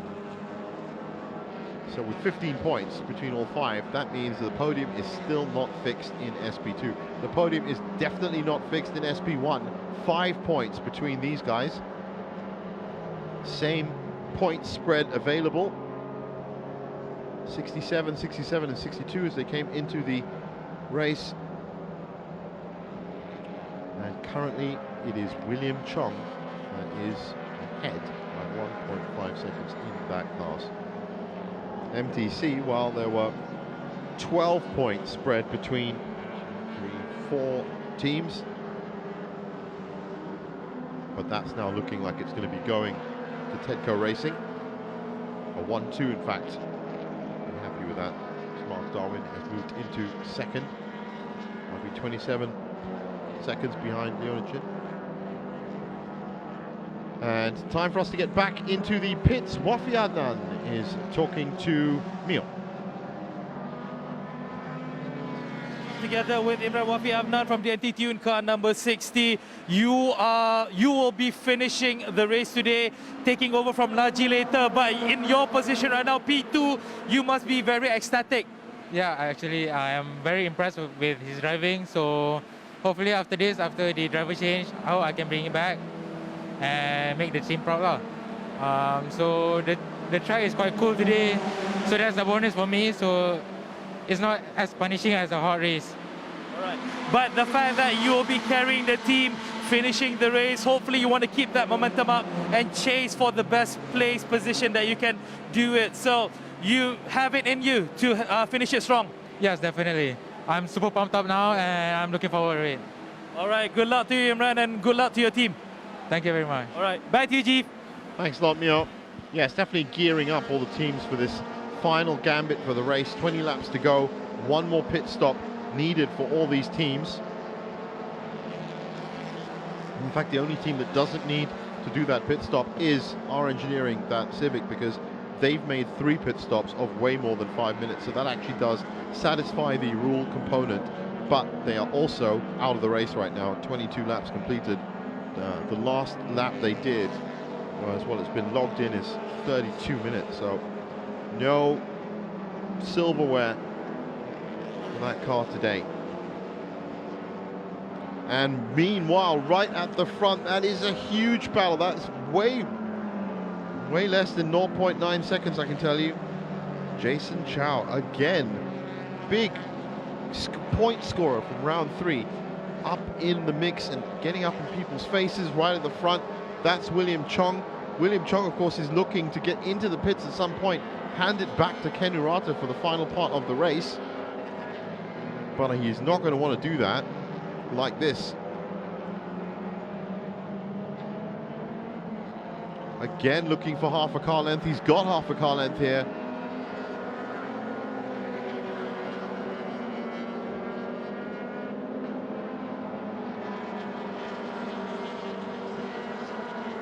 And that was a great move from Jason Chow. Just been putting on the pressure last couple of laps.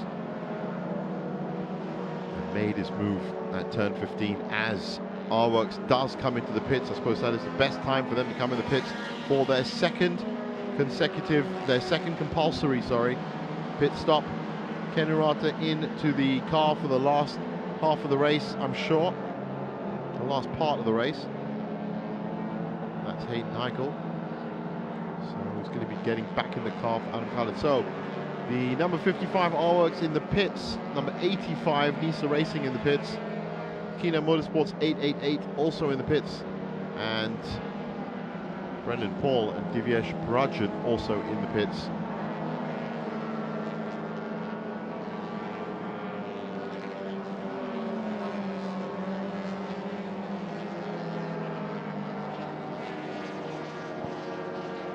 So that leaves Jason Chow with that top spot that he's been waiting for.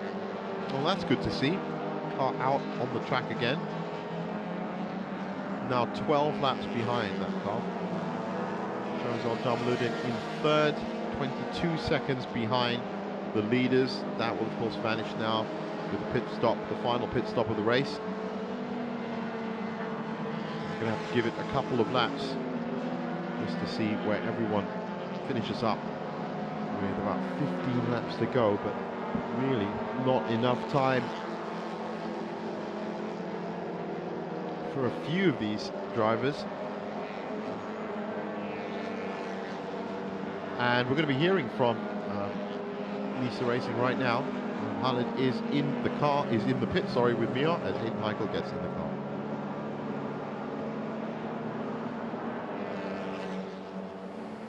Hi, okay, we're together now with Adam Khaled. He just got off his car and Hayden Heichel has just replaced him for Nisa Racing. You're currently at P4 right now.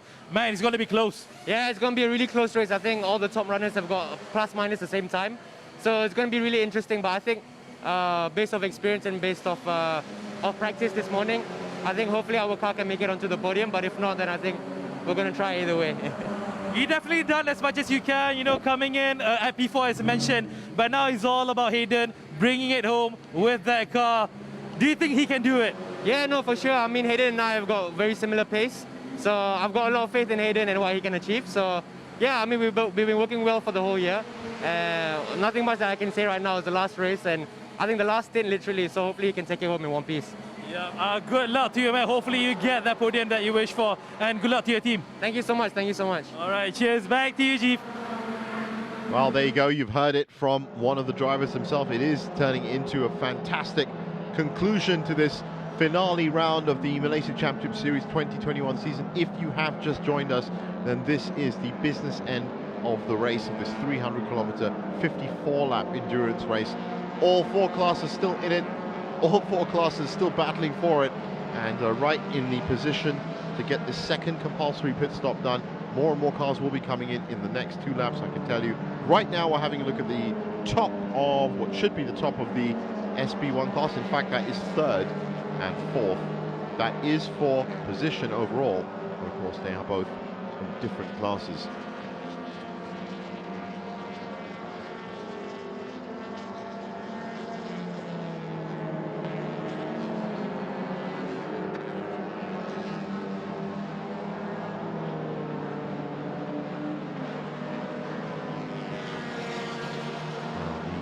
Back straight. SpeedX Racing with double win yesterday. 3rd in class today. 23 Motors now taking a pit stop, so the leader in that class is in the pits already. Imran Wafi, we just heard from. Najee Ayad should be coming into the pits soon. No, he's staying out for another lap. Also staying out for another lap.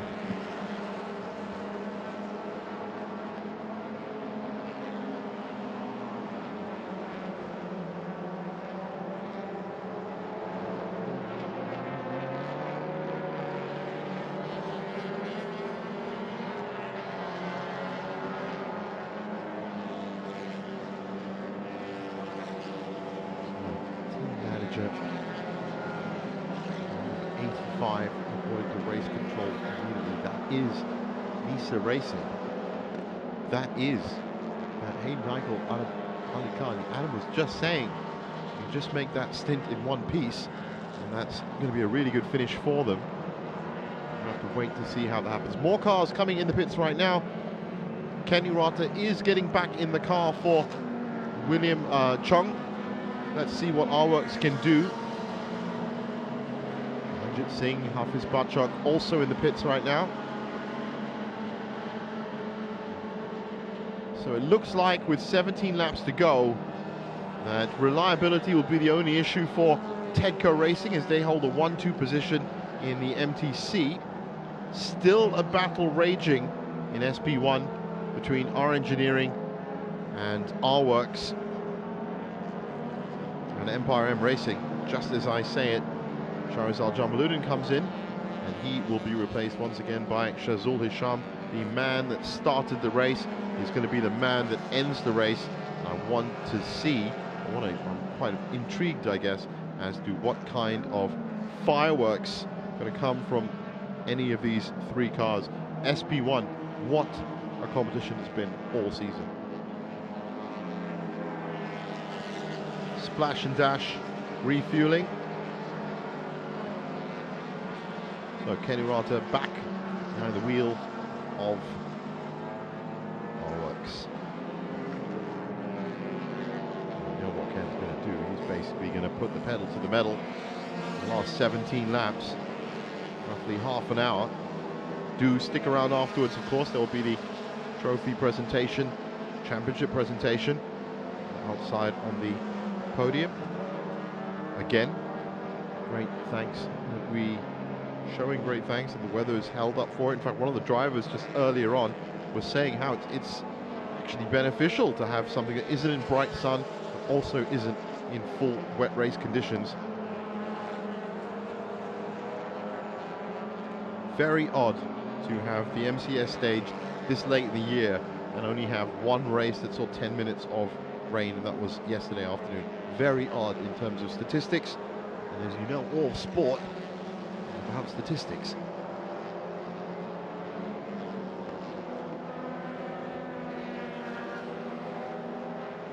More cars streaming into the pits. So a 20-second lead. In fact, 32 seconds between Jason Chow at the front there and Shazul Hisham in second for SB2. It's going to be a real dash for the finish line for all these cars.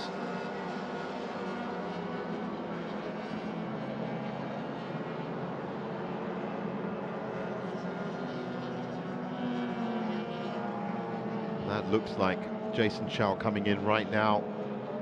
And that also looks like an incident that has affected 888. RD, I'm sure, that just off track.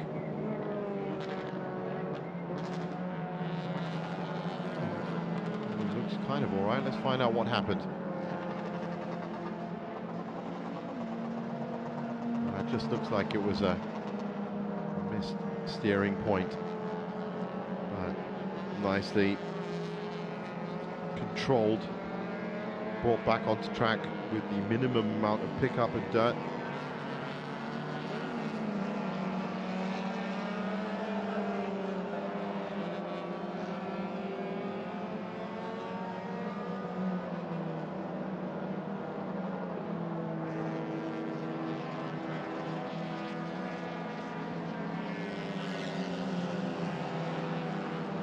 Now will be the man that should take the lead of SB1, as both his competitors have had to cover the pits. This was great thinking from R-Works to get that car in as early as possible.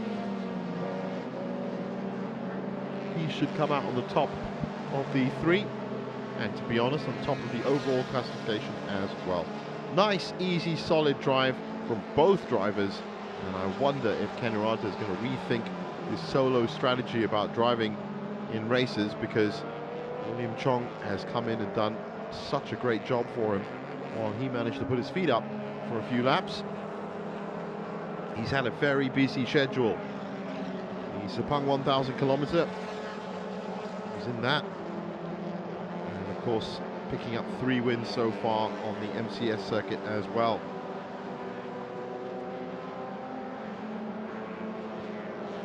Another DNF for Kino Motorsport. Alif Hamdan and Lai Wei Singh's R Engineering Honda Civic still in the pits and logged at 26 laps. So it went out for another 4 laps.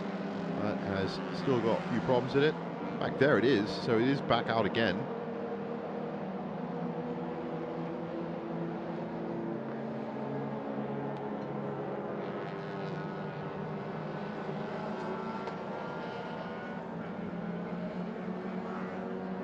Putra Adam should be poised for turn 1 there. So almost 40 laps completed, 16 to go. Eddie Liu, I'm sure, back. Wheel of that car now. SpeedX Racing is out, and he's going to be pushing all the way. So it's, as it's turned out, really the cars that have come in for an early stop for the second stop are going to come out with the best advantage with about 20 minutes of racing left.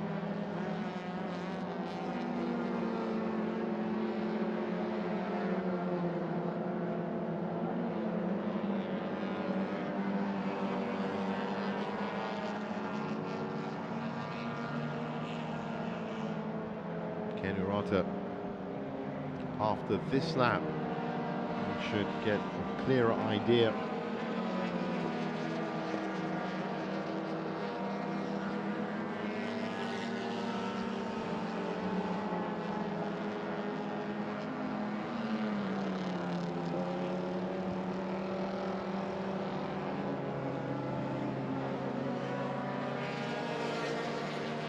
Taking it nice and easy, as you'd expect. Last thing any of these teams would want is a reliability issue this close to the end of the race.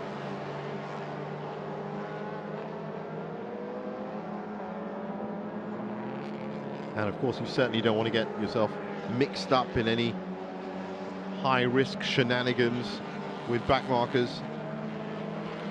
23 Motors pit.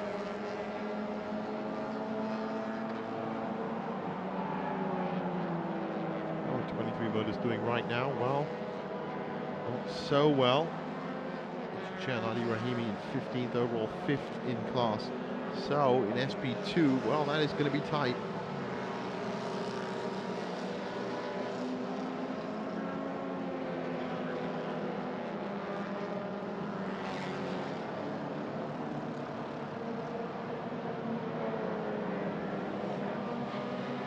This was the showdown.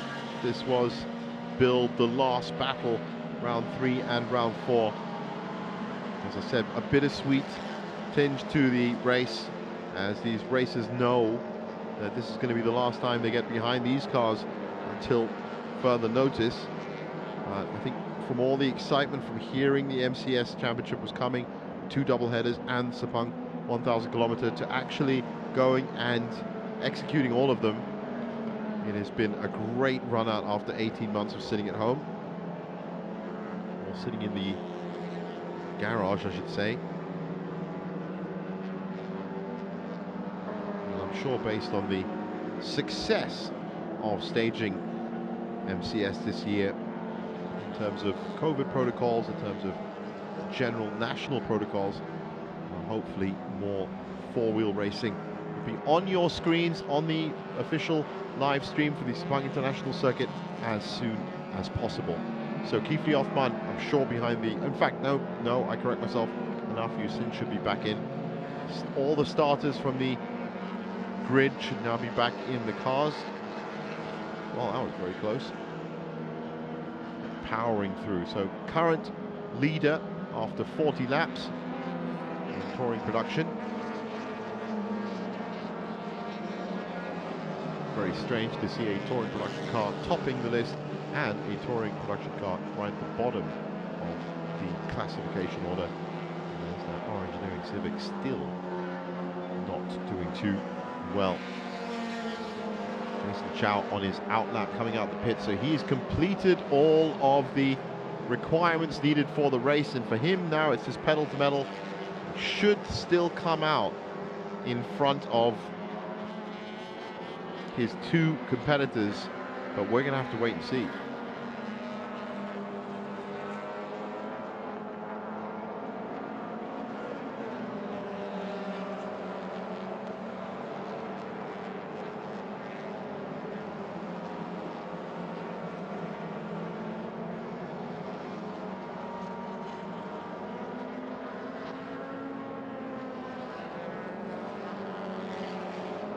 .14 laps to go now, and this is a second pit stop. Well, hold on. No, that's right, this is the second pit stop. So Akina is going to get back in the car after the refueling, of course.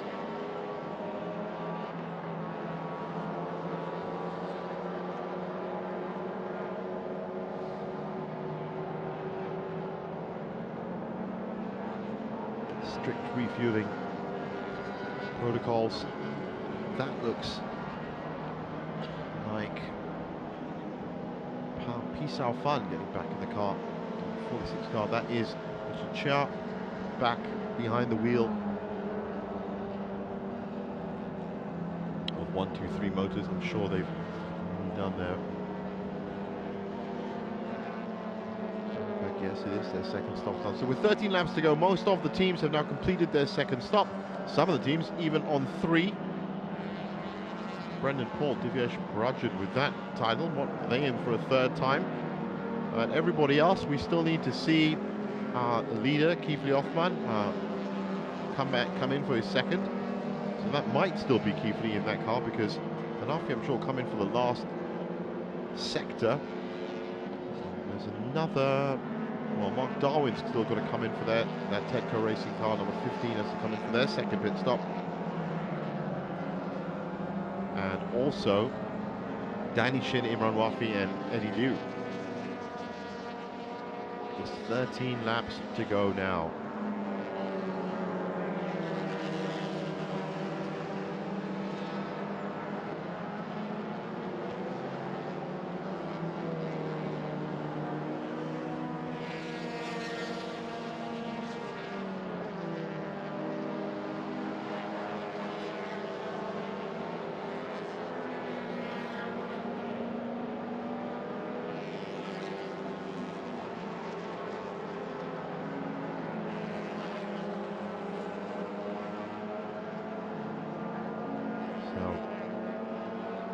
Zhao closing in on the finish.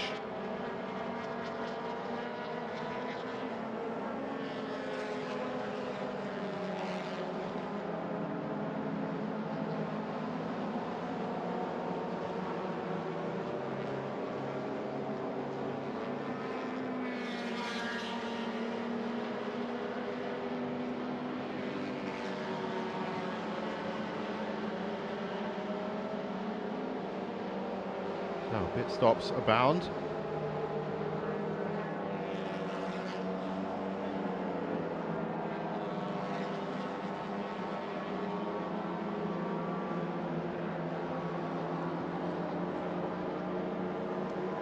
And slowly but surely making their way out.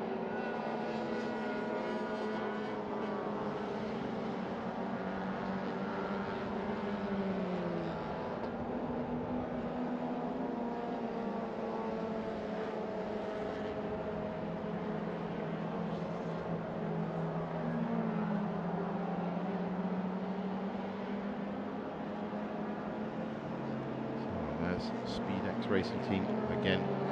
12 laps to go now.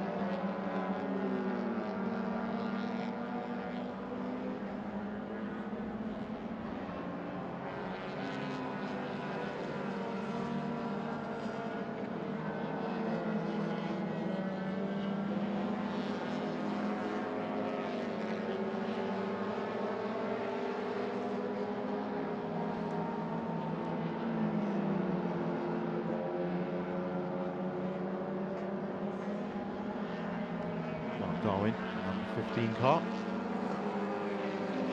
One of very few cars that needs to come into the pits.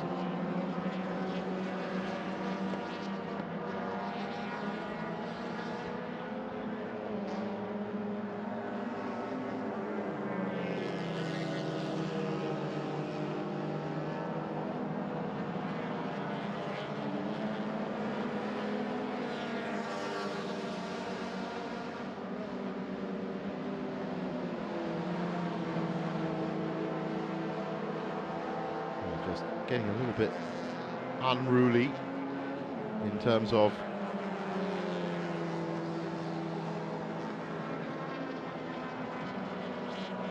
the track limit issue. But with 12 laps to go, said before, I'm going to say it again, we should be thankful that we've had really good, solid driving weather for the entire 3 hours, and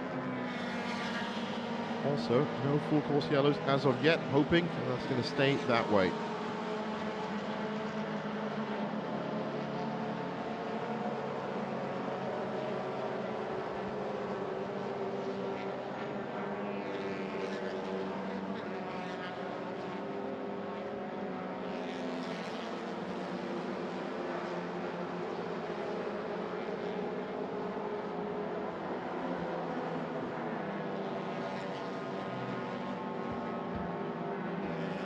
Only a few teams now that haven't come in for that second spot. Now there is that our engineering car again in the pits. That's actually going to be its 4th pit stop.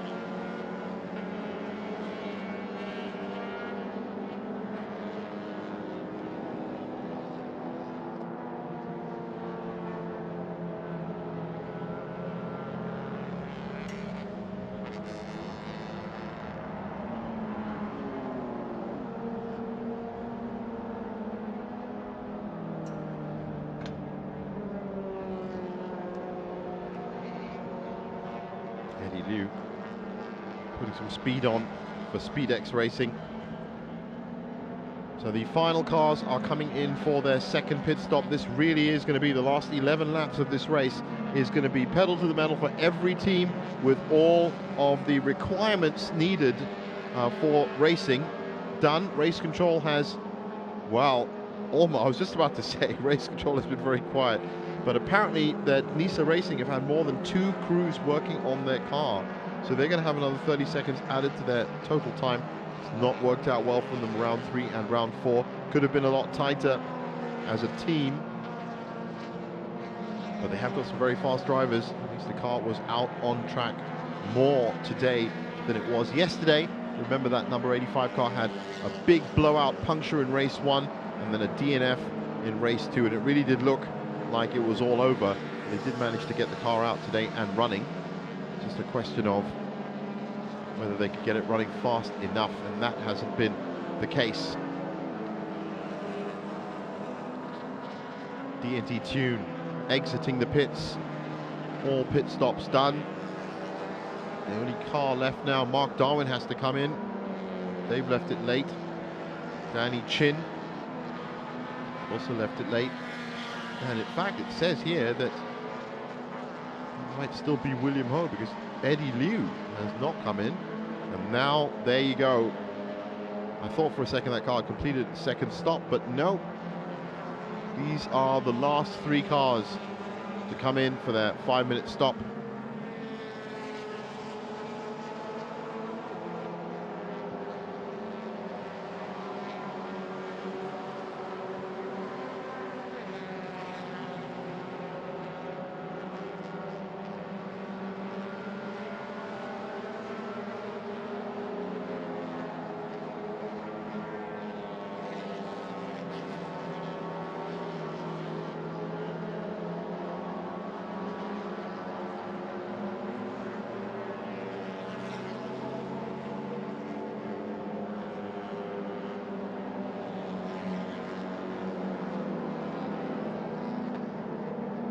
So everyone's settling down, just those last 4 cars, active cars, as in taking part still. And we've just heard that one of the cars in the pits, Brendan Paul, Divyesh Parajan's number 19 Swift, has retired as well. Weren't really in contention this afternoon. At least they managed to get it back in the pits, I guess. I wonder if we're going to see any drama in these last 12 laps.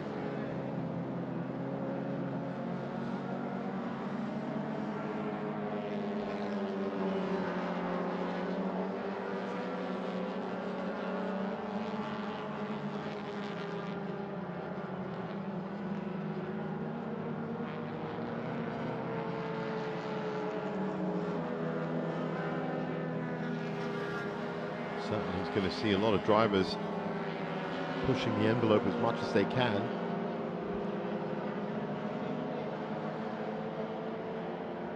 And right now, D&T Tune, Imran Wafi back in that car, I'm sure, is 4th in class. It's going to take about a lap or 2 for these positions to settle into the final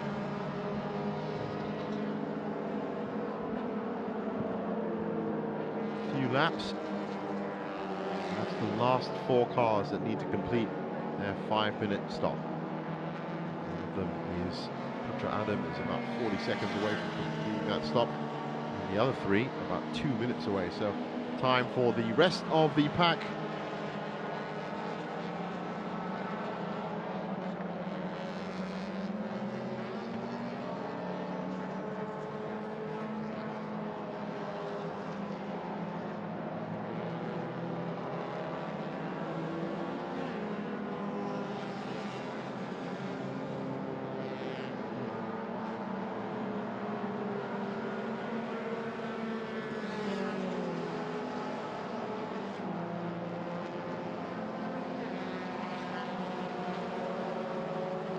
A good solid performance from D&T Tune, but again just lacking that cutting edge at the end to be fighting at the top of the class. So the top 3 in the top 2 in MTC are now in the pits. That's probably the most significant part of the last 4 cars that have gone, which was Leona Chin and Akina Teo now behind the wheel of that car are out, and they're moving towards the top of the classification again.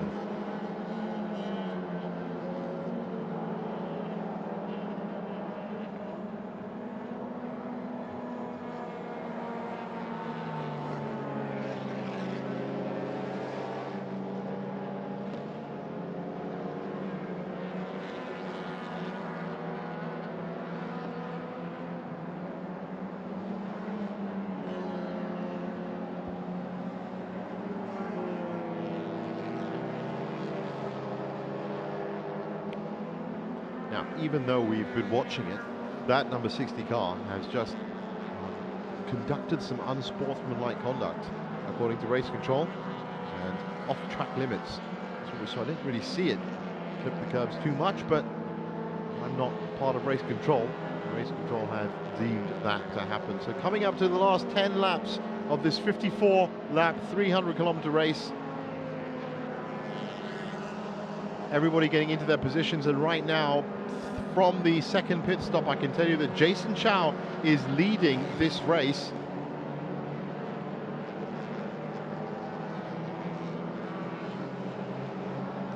Ken Urata is in second. There is Jason Chow, just at the top of your screen, as the last cars exit the pit lane.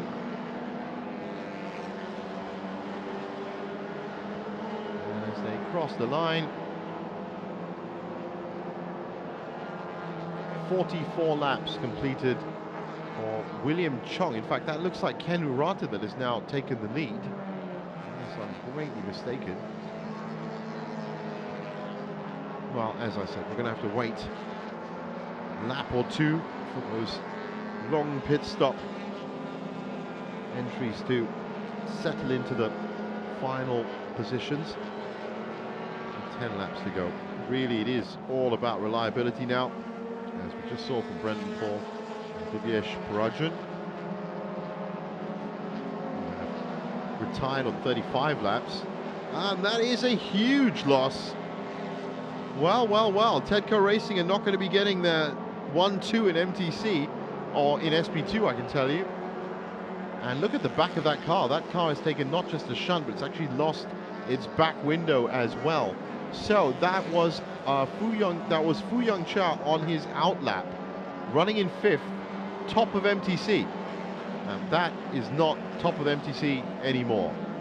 So we were wondering if we were going to have any drama in these last 10 plays. So let's have a look back. We managed to get some camera of it. Well, 9th, that looks like an all right entry. But that is not an all right exit. Well, too much speed. Looks like corner 7 coming down to 9. Coming down to 8, sorry. Too much speed. Fu Young Cha has smashed up the back of that car. And by the looks of it, it's not going anywhere. So we have another DNF. And this, again, plays into the hands of their sister Tedco Racing car. It might not be a 1-2, but it looks like it might be a Leona Chin, Akina Teo win. Oh, wow, how about that? It's amazing the things that come back to life. No windscreen on the back, and as you can see, major damage. Oh, look at that. There's all sorts of things flying off that car and onto the track. They're going to have to get that car off the track very soon, and we run the risk of a full course yellow. Almost the entire bottom of that car is dragging along. That is not good news.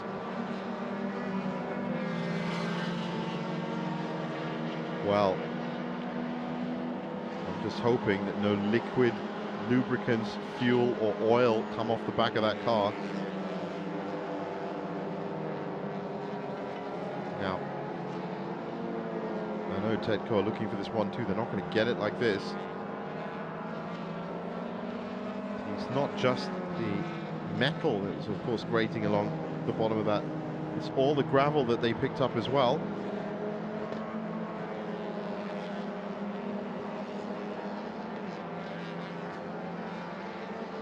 The wind looks like it's picking up again. Maybe we're going to have rain in the last 10 minutes of the race.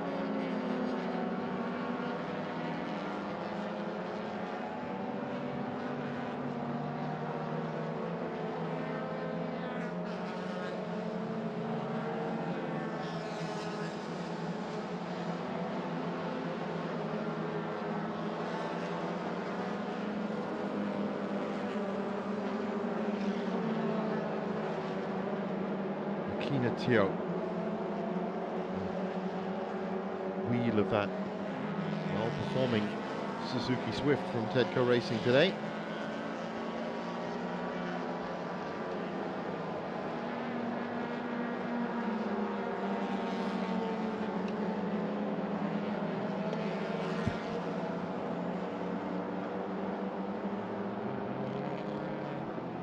should be Mitchell Chow. Actually, you never know. It could be under the car. It might be Adam Rahimi. Still, well, back in the pits. Thankfully, for me, I have to say it's very good to see that car in the pits and not dragging all this debris around the track. Teo with a very important job to do. The rest of the strategy has fallen into place. All Akina has to do is keep this pace up, and they will come out, I'm pretty sure of it, yes, as winners, 30-point winners, which will seal not only the championship, but the race as well. And remember that after round 1 and round 2, it was 30 points. They had 2 wins and a couple of DNFs. So to come back up and score this many points in the second half of the season, that is incredible management from Tedco Racing in the MTC class. Well done to them, if of course they can finish out these 8 laps. It is still logged as a 1-2 Tedco finish in this, or finishing classification, but it has to be said that other car is in the pits now for its 3rd pit stop, and I don't know if it's going to be coming out based on the fact that they're going to have to repair a great deal of it.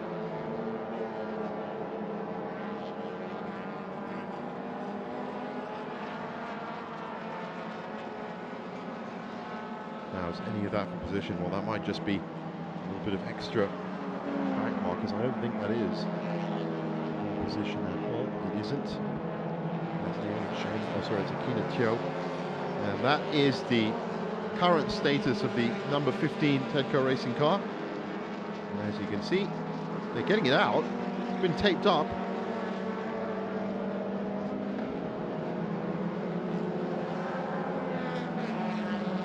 Wow, they really did a quick fit job on that one. Nothing flapping around anymore, definitely nothing scraping the bottom of the car.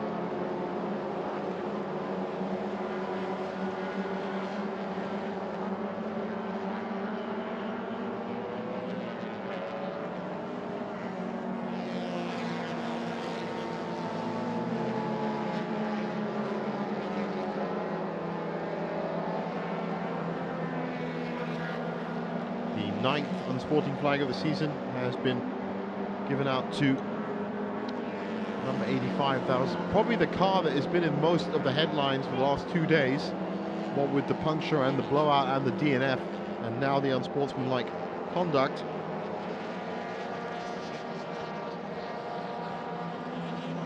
Definitely wanted to be in and about the headlines, and probably you could say they managed to do that pretty well.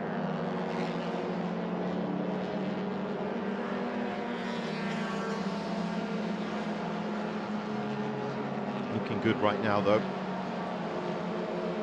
Not physically, the car obviously, but looking good in terms of getting it out, finishing the race, which is what's most important. Not quite the taxing 1,000 kilometer race that S1K is. Definitely not far off, and definitely more than the usual MCS races. 7 laps to go now.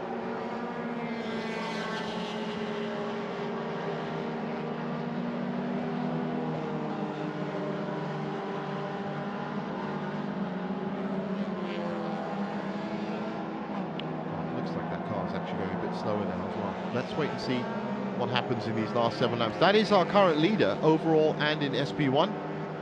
Jason Chow, great performance yesterday.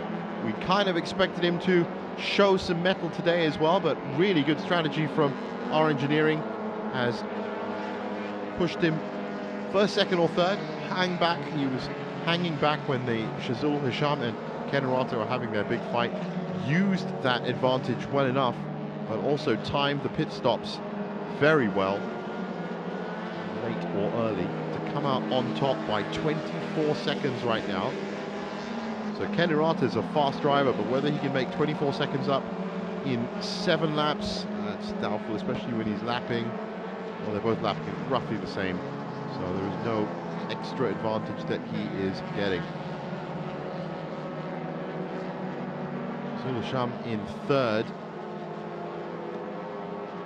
So what this is going to mean is Chow Taek-seong can win this, Jason Chow, and that's going to put him on to 92 points. And Ken Rata, by finishing second, is going to get 24 points from that. So that's 87. That is 91 points. Oh, well. And Shazul Cham is going to get 20 points. He's going to do 87. So Jason Chow is on his way to not just winning this race, but actually upsetting the balance of power in the championship and taking the championship as well. What a performance from R Engineering in SB1. What a performance from Tedco Racing in MTC.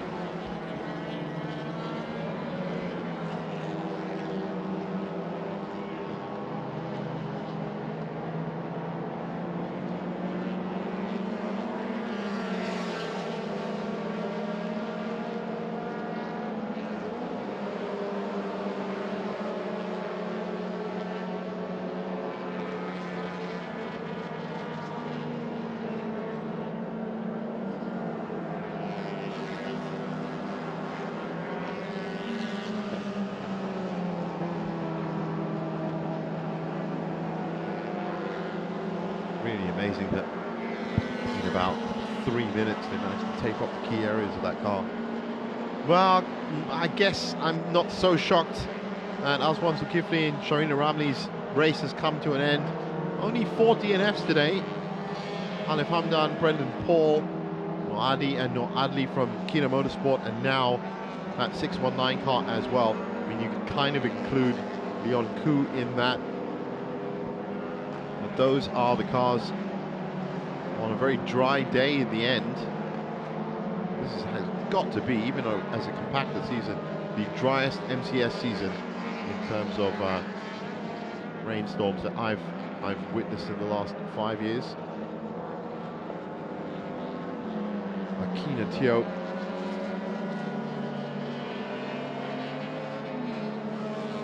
topping MTC, 46 laps completed.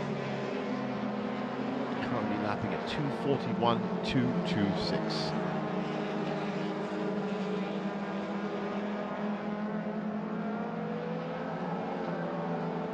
Solid performance from Akina Teo. I did think it was Leona driving the first stint, but it was actually Akina that got them up into the lead at MTC. Then Leona came out and maintained that lead, even with the pit stop to deal with. And now a good blast from Akina at the end. And they are nicely ahead, almost by a full lap, of Danny Chin in second. So, as we said, Jason Chow on track now with his 30 points to win SB1. For MTC, if it stays like this, then 82 points for Tedco Racing, and it's going to be 64 points for Danny Chin. No Ronnie Risman, obviously, and no Brendan Paul either. So that is going to be a win for Leona Chin. They can do that.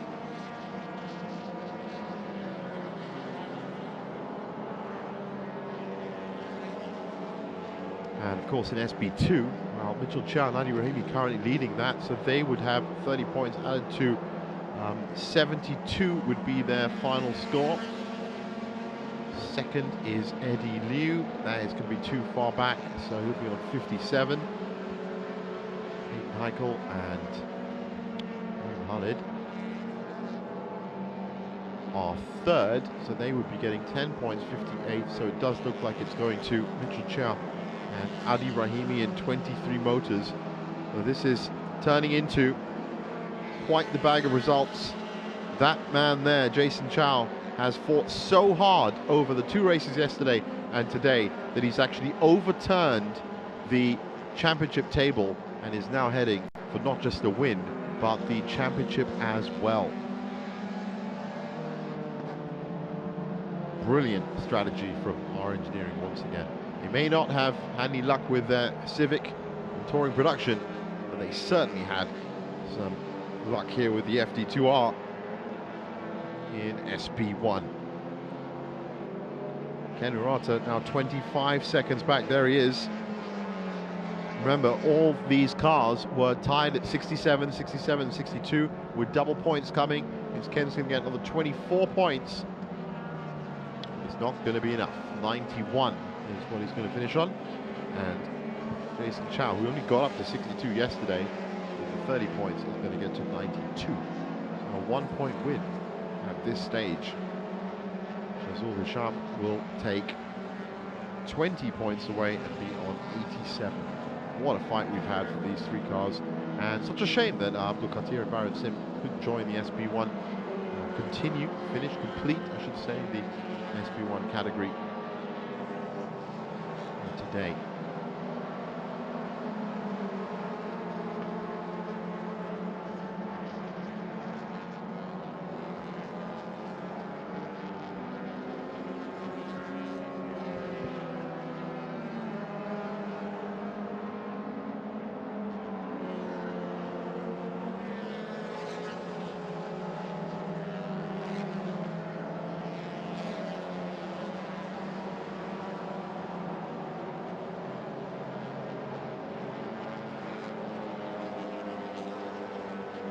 Four laps to go now. Hopefully no other big headlines. Bit of a worry when number 15 car went off. That's Ken Urata trying his hardest, but as you can see on the left of your screen, 25 seconds is the final amount of time he has to deal with 4 laps to go, unless there is a serious malfunction for our engineering in that Honda FD2. I have a funny feeling that Ken Urata is not going to be able to catch this car. That's the car that has ruled the roost. And a very quiet first half of the season. Mason Chaubin has really come alive these last 2 days.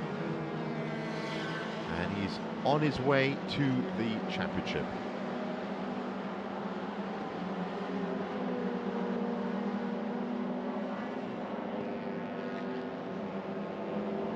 Even with 30 points, he should win by 1 point. Such has been his rise.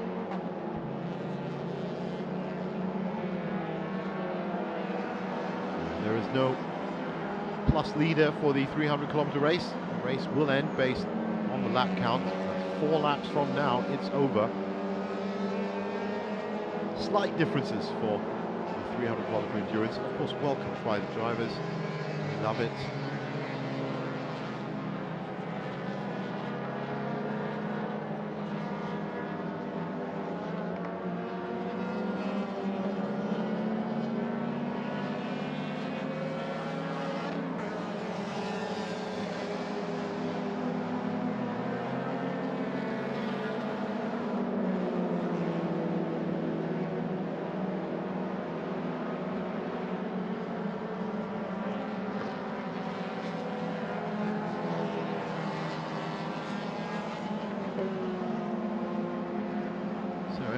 Racing in the end have to settle for what looks like is going to be 3rd spot, 4th overall.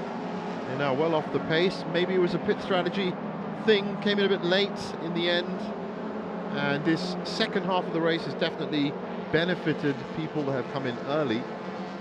Apart from that, their car's been running pretty well, and still have to give them credit for being such consistent, reliable finishers over the course of the 3 doubleheader rounds that we had since November.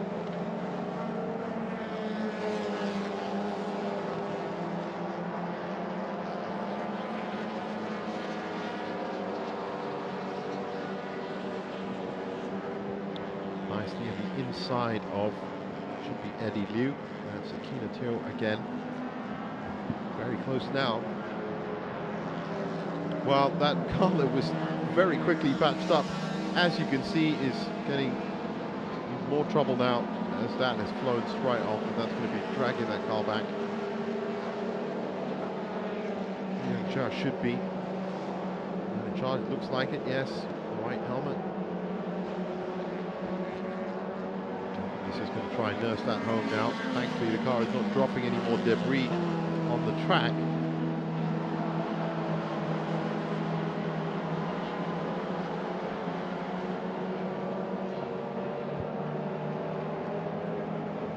Just a few corners left now.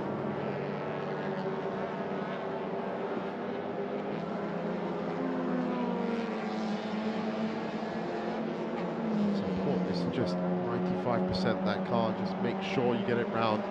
Last thing you want to do is have the same thing that happened to this Tedco 15 car a few laps ago. A bit overconfident on one of the corners. Go out so wide that you actually hit the barrier.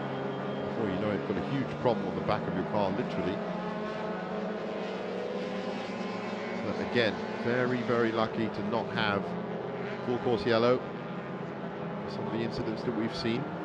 Altogether, there have been some unsportsmanlike conduct flags, but generally, the racers have respected each other enough. And shunts. Kina Tio.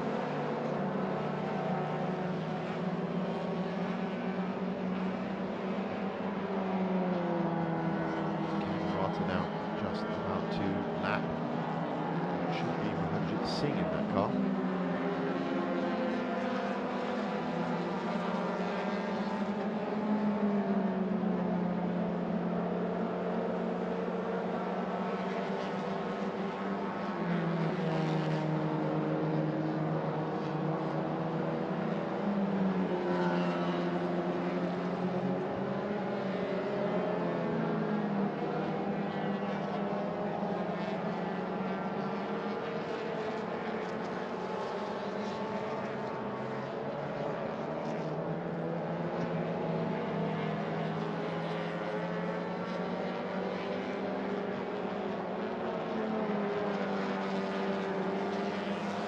Motors car has also been in the headlines a great deal, but this is going to be a win for them in class.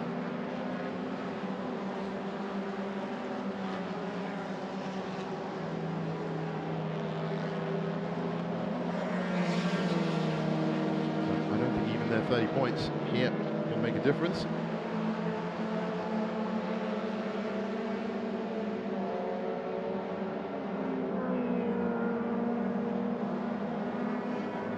They should still take it with 72 points if they do win it, so it's been a good performance by them.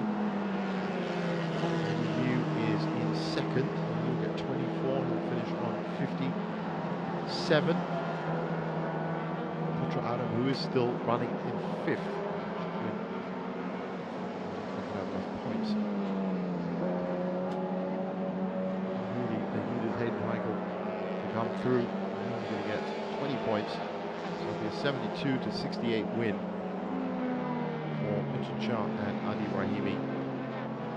Well, that was some interesting curb riding from our leader with 2 laps to go. He's got to take it easy here.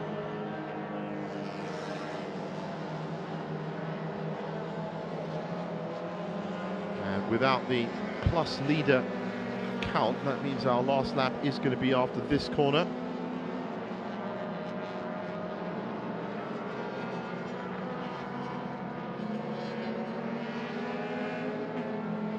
52 laps completed, about to start 53 of a 54 lap race. There you go, you just see on the left of your screen, last lap.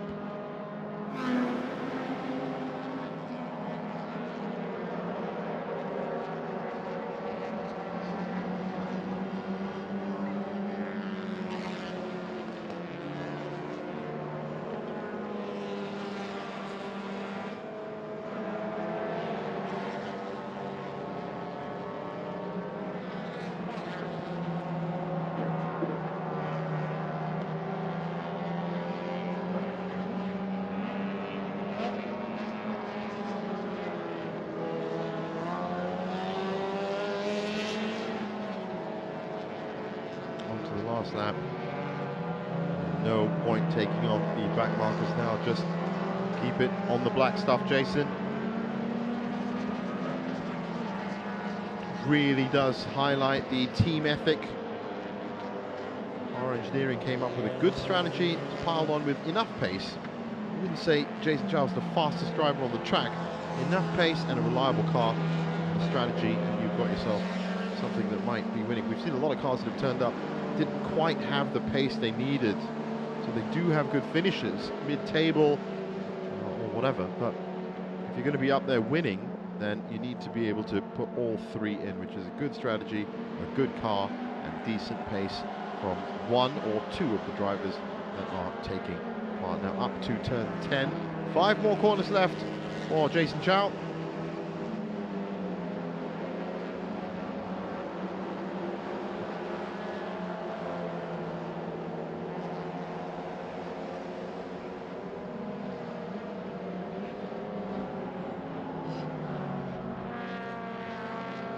Proud moment. Kenurata in the end didn't manage to cut into that 24-second deficit. Now 25, as you can see. Chazali and Shahrizal in third. So this is going to be the moment that they've been waiting for, snatching the SB1 crown in round 3 and round 4, as we predicted. Everything could change, and Jason Chow has made sure that that has actually happened that way. Last corner, there is the checkered flag. Congratulations to R Engineering for winning SP1. Kenurata will be coming in second in about 25 seconds.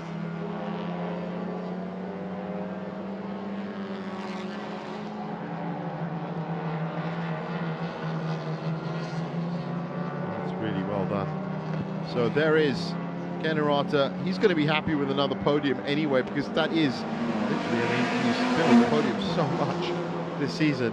Would have liked the win, but didn't quite work out that way for him.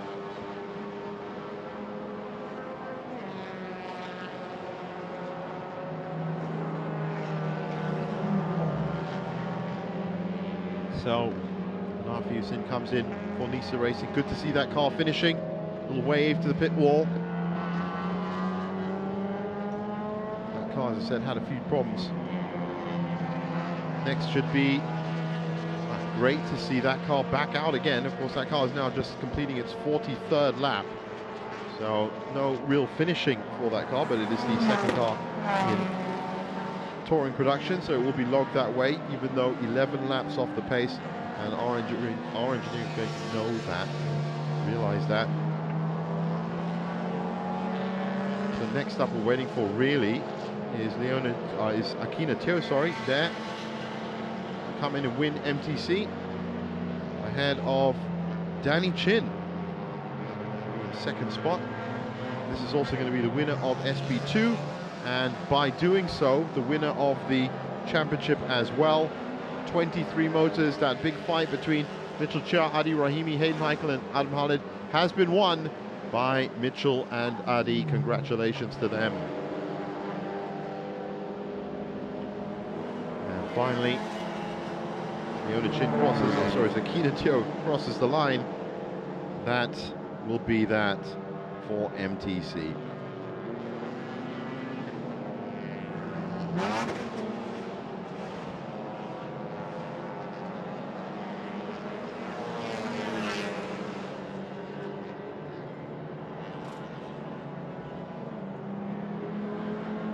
So as we look at the SP2 cars coming through, it's pretty much everyone's finished up now. Great performance from SpeedX Racing. That was a last-minute take of that 85 car. Well done.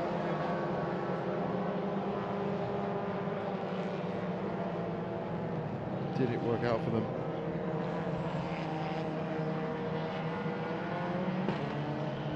So as all the cars come into the pits,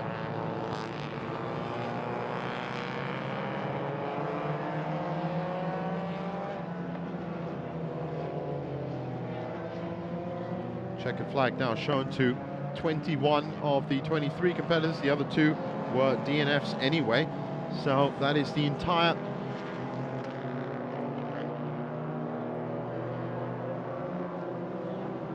field done.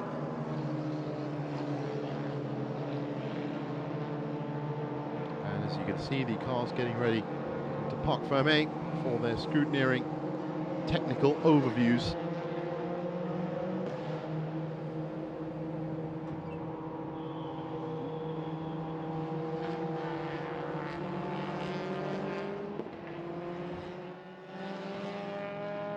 And here are the official results. Look at that from Jason Chow. What a win. Ken Urata in second, some 24 seconds back. Shazul Hisham and Shahrizal Jamaluddin in third. In SB2, well, it was a huge fight, but in the end, Mitchell Chia and Ali Rahimi come through on top. Eddie Liu and William Ho in second, Hayden Heikel and Anam Khalid in third, Ranwafi Naji in fourth, Putradam in fifth, not getting a podium this time, Mohanjit Singh and Marshalina Buang in sixth and seventh, Pisao Fan, Leon Koo, and Noor Adli and Noor Adi in ninth and 10th. Last one, Zulkifli and Sharini Ramli, the big DNF in that class. And here is the big result from MTC. Leona Chin and Akina Teo winning for Tedco Racing. Danny Chin spoiling the Tedco party, getting in second, but Fu Youngcha and Mark Darwin in third with that other Tedco car. Chai Kok Ho, Nurul Husna, Ronnie Risman and Brendan Paul finish up the standings. Nafi Hussein, Kifli Othman and Alif Hamdan Laiwi Singh. Great win for Nisa Racing, and unfortunate DNF for R Engineering in the touring production class. So, as the cars get into Parc Fermé, let's look back on the 54 laps of the 300-kilometer grand finale of the Mason Championship Series. It was a grey day, but when the lights went green, then all the colour came onto the track straight away. Great start from the two Civics at the front. Great start from the three SB1s just behind them. MTCs behind them. It was a nicely balanced start. And then, of course, all the battles started immediately with this three. 34, 55, and 11. Shazul Hisham, Ken Urata, and Jason Chow, they started battling right from the start. This was the early leader in SB2, Eddie Liu, being followed by Hayden Heikel. That was a close fight. Some early shunts down in turn one for Mitchell Chia, and lots of problems for that all-conquering Honda Civic from R Engineering. The battles just got more and more intense, especially in SB2. This went on for a while and through the pit stops as well. But in the end, of course, it would be 23 Motors that comes through. In car, in pit, and on track. All these drivers and teams were focused. The SB2 battle raged on and on. At some points, there was absolutely nothing. That was when the Nisa Racing car was pushed offline twice. A lot of luck coming back on there. Refueling in each of these pit stops, 5-minute compulsory pit stops. These were the last four cars to come in, and that would turn to be the difference in the end, because Ken Urata would come out back on track but not have enough time to break down a greatly engineered 24-second lead by R Engineering. A bit of trouble in the end for Tedco Racing. They managed to get that car in and fixed up. And Jason Chow, well, he didn't make any mistakes after that, taking the checkered flag and the SB1 class as well. We'll be back in just a bit.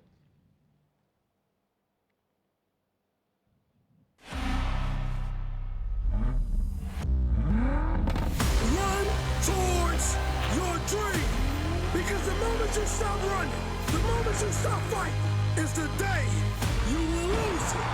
That dream is not going to wait and say take a breather. It's going to say come catch me. Catch me if you can.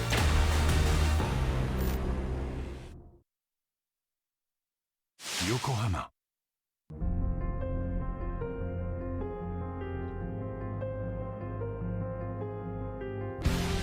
Welcome to the Sepang International Circuit, and of course this is the Shell Malaysia Motorcycle Grand Prix. As you can see, people are starting to walk into the Welcome Center. We have about 100 over vendors here today. It's going to be an awesome weekend here at Sepang Circuit.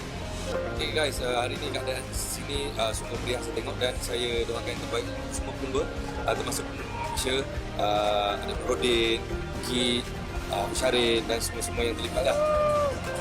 マレーシアの皆さん、日本から来ました。元 GP 楽しんでます。イエーイ。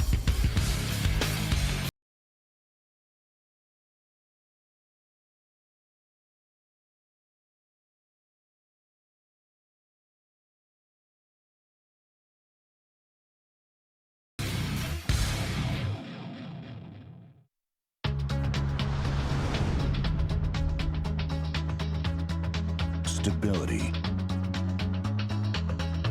Grip. Quietness.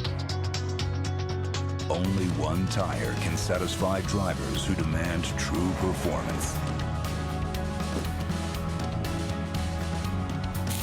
Advan. Life can be exciting. Yokohama Tire.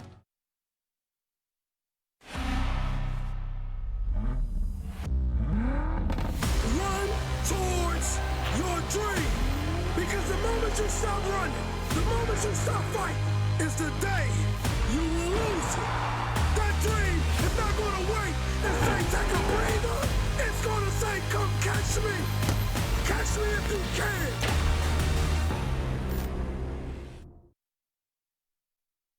Yokohama.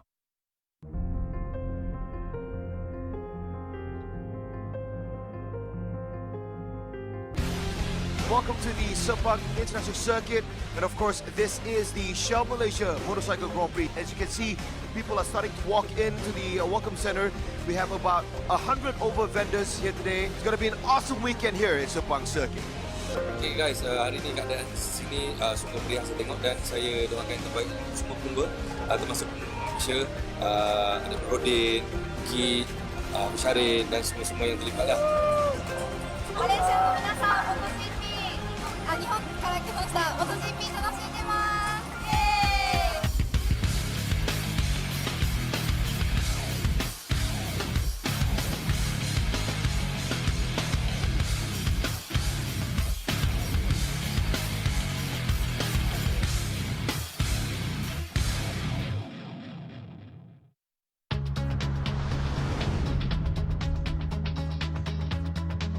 Stability.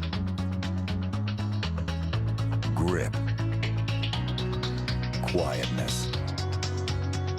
Only one tire can satisfy drivers who demand true performance. Advan. Life can be exciting. Yokohama Tire.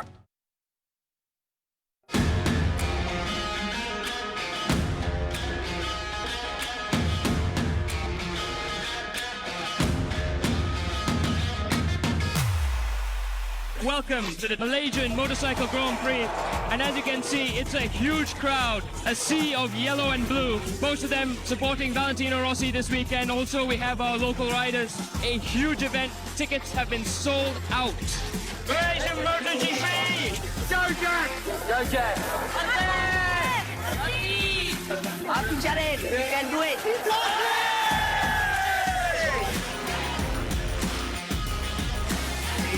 Complete control by Vinales. The checkered flag is out. Vinales is victorious. It's Mavericks Malaysia.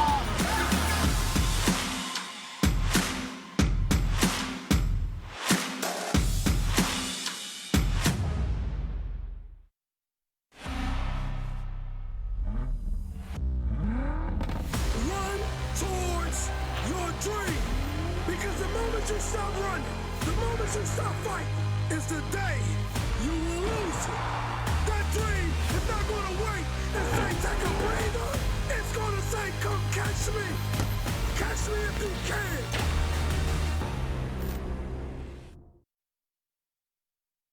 Yokohama.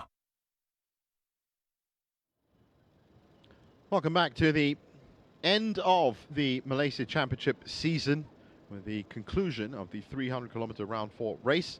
The cars, as you can see, in Park Ferme, ready for the prize presentation. This will be for race and championship. And we've seen some amazing results over the two halves of the season. November 11th and 12th was round 1 and round 2. Double-header races, 4 races held then. And came up with a couple of wins for Danny Chin, a couple of wins for Leona Chin, and also a couple of wins for Empire M Racing as well. That looked like it was going to set up the story for the second half of the tournament, but yesterday and today, doubleheader yesterday for round 3, and of course the endurance race today meant that, well, there was a couple of changes in how things should be. Leona Chin with a 4th win with Akina Teo, after picking up a 3rd win yesterday 4 wins out of 7 races, not bad and good enough to steal the MTC Championship from the likes of Ronnie Risman, who unfortunately had a nightmarish round 3 and round 4. And in SP2, even though a late burst from SpeedX Racing, Eddie Liu and William Ho, it's not going to be enough. All Mitchell Chia and Ali Rahimi needed to do was just get one win, and especially this double point win, and they have won the SP2 championship and also won the race as well. And it wasn't a clean sweep in touring production for R Engineering. They had 75 points and 6 straight wins coming into this round 4, but they couldn't do it. And they did manage to get the car around, but only 43 laps completed, which means Hanafi Hussein and Kifli Othman, for the hard work of entering a TP car in round 3 and round 4, have come out and taken that last 7th win in the endurance race. And I hope all these cars have fulfilled their regulations. That podium is coming up in just a bit.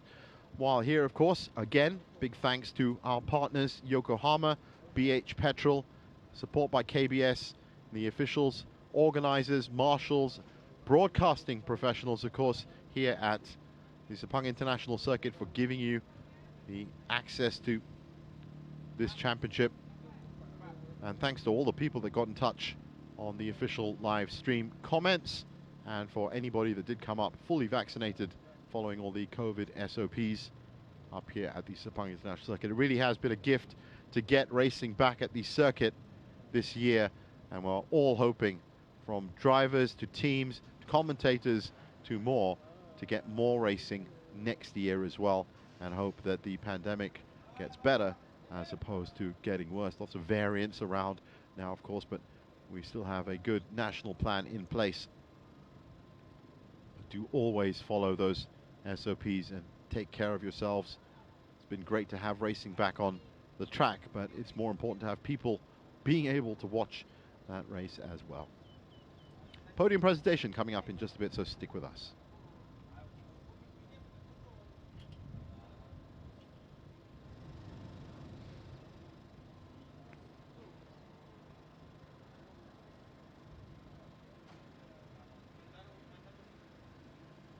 And while we have the time, don't forget that the SIC is still open after this championship as well. If you want to fulfill your track dreams, bring your car up to the track and see if you can get yourself a fastest lap. Book online now at www.sepangcircuit.com. Not the only initiative there either. There is also the international go-kart track with go-karts for you. If you've never tried go-karting, it is so much fun, and that's the track you want to try on. Email to inquiries at sepangcircuit.com. While you're at it, just get onto the official website, www.sepangcircuit.com, to find out about all the other things happening, not just events for you and for the public, but also the championships that are already up and running, that have already started, and you're going to be looking for further updates from them. Capri, Toyota Gazoo, MSBK, FIM Mini GP, all of these, some of these other championships that have taken place in the last couple of months.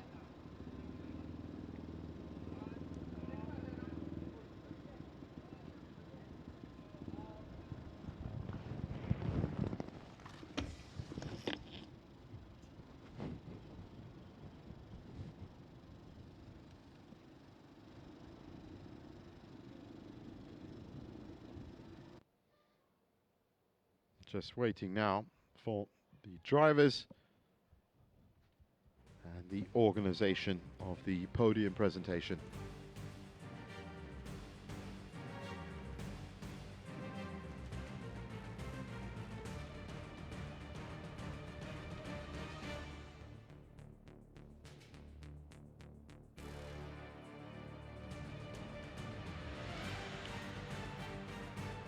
Just to remind you, double podium presentation coming up, not just for the race itself, but for the overall championship. And as it looks it, that's going to be a couple of the same people that are coming up and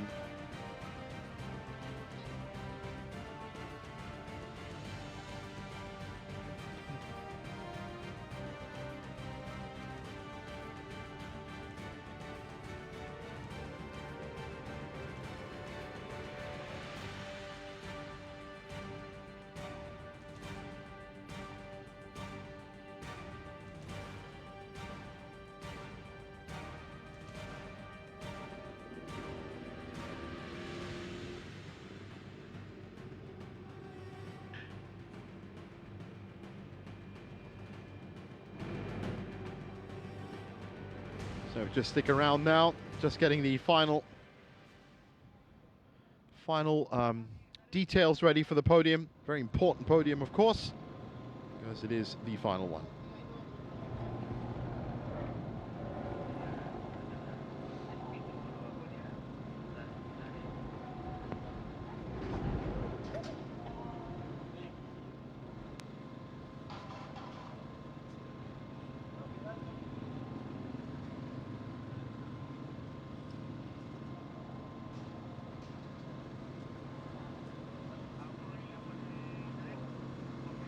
And here we go with the podiums. SB2 is the first. This is for the race. In third spot, Imran Wafi and Naji Ayad.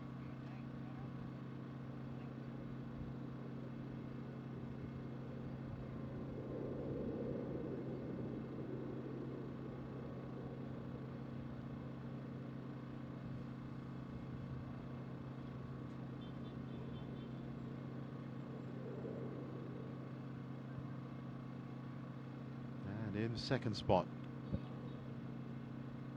Eddie Liu and William Ho. Solid from them over 2 days.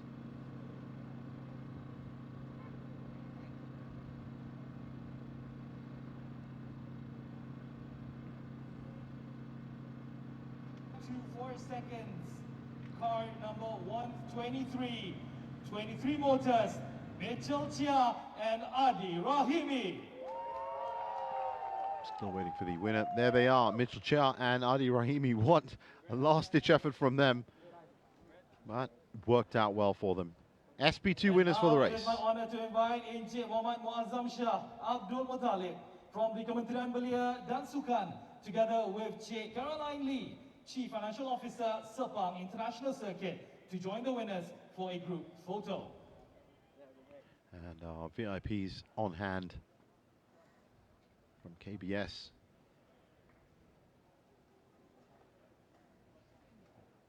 Thank you very much, Encik Muazzam, together with Cik Caroline Lee, and congratulations to all the winners. You may step down the podium. Thank you. Chief Financial Officer from SIC.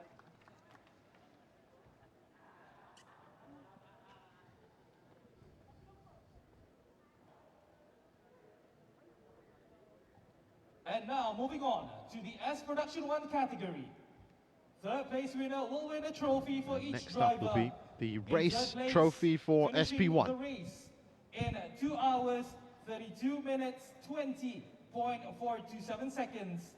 Car number 34, Shazul Hisham and Muhammad Shahrizal Jamaluddin.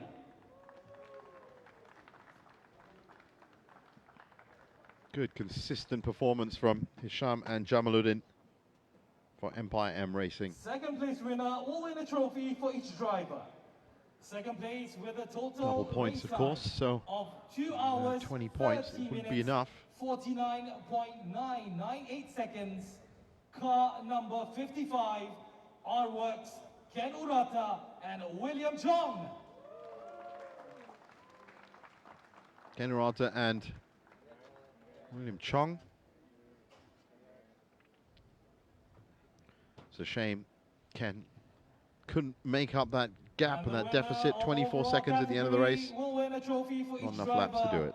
The winner, who finishes 54 laps in a time of 2 hours. He was lapping a full second ahead. If he had 24 laps left, there's a good chance he probably could have done it. Number 11, but that's not the way it works. HMRT, Chiao Tek Song. And the winner, the really amazing couple of days, Jason Chow.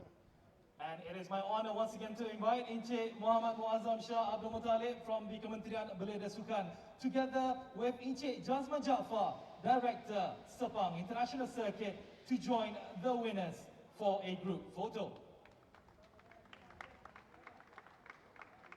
And more VIPs. Director, of course, a driver as well. Jazman Jaafar, the Sepang International Circuit. Thank you to Encik Muazzam and Encik Jazman, and driving a lot of congratulations different once again to championships all around the Asia. winners. You may leave the podium. Thank you.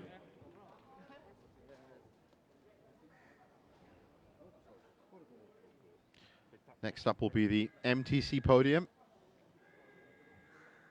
And now, ladies and gentlemen, is the podium ceremony for the M production category. Third place winner will win a trophy for each driver. In third place, finishing the race in 2 hours, 31 minutes, 3.384 seconds, car number 150, Hugo Chai and Mark Chu.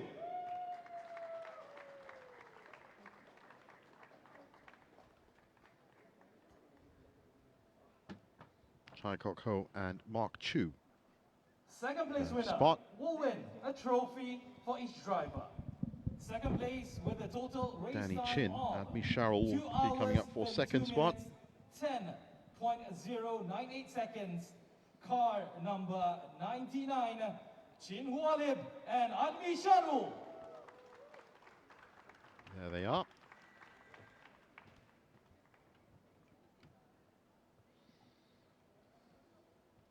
And the winner of overall category will win a trophy for each driver. The winner, who finishes 54 laps in 2 hours, 32 minutes, 20.017 seconds. Leona Chin and Car Akina number Teo, 7, Tedco after a Racing, really well-managed Leona race, Chin will and be taking Akina Teo top spot. Chayong.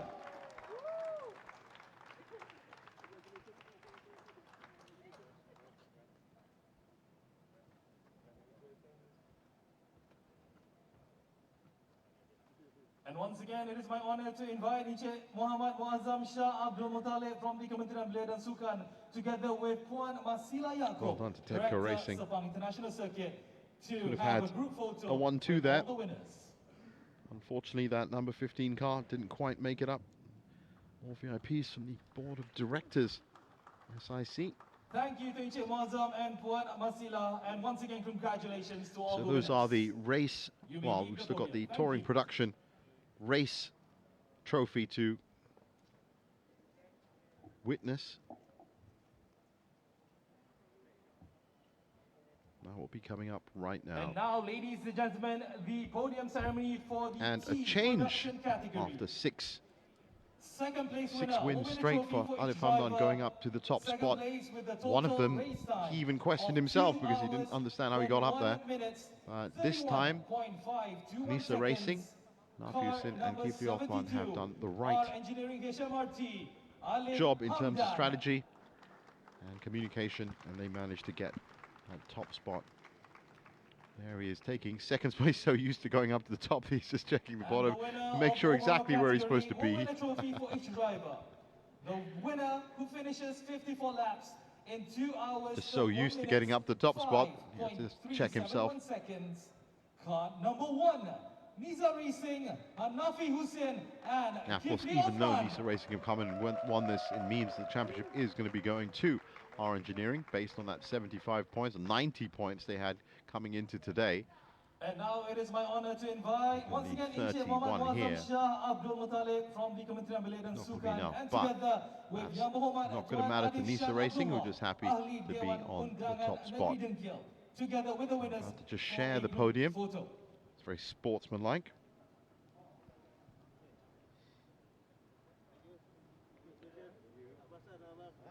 Well, VIPs, very gracious to have them here.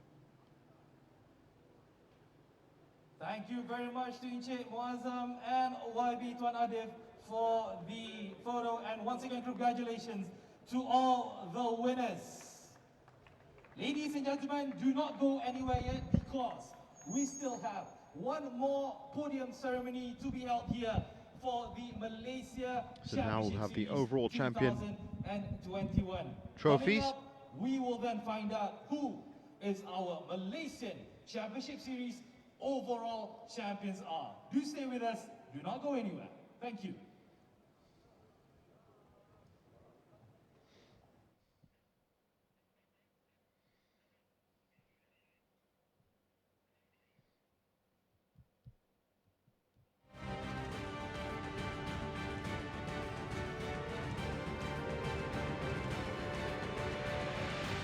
Just waiting to make sure on those point tabulations. Better make sure now.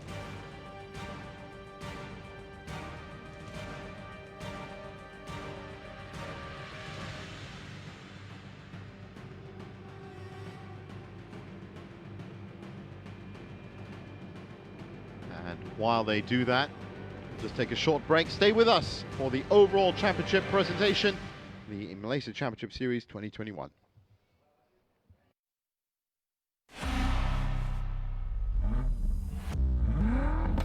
Run towards your dream.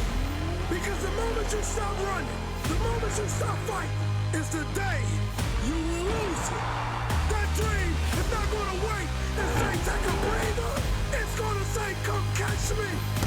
Catch me if you can.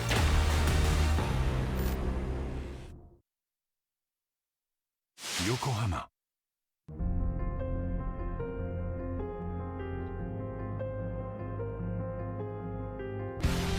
Welcome to the Sepang International Circuit, and of course this is the Shell Malaysia Motorcycle Grand Prix. As you can see, people are starting to walk into the welcome center.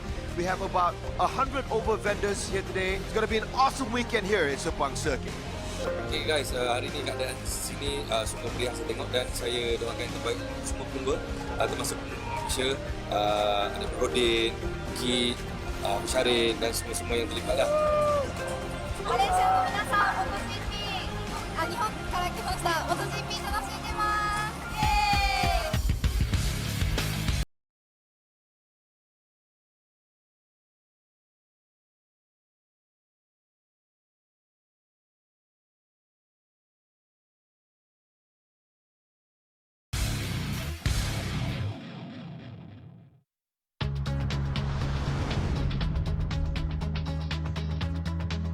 Stability,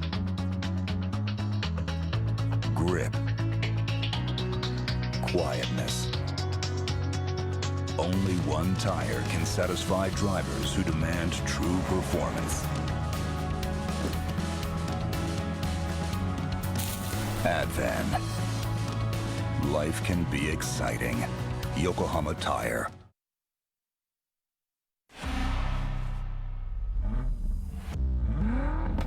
Run towards your dream.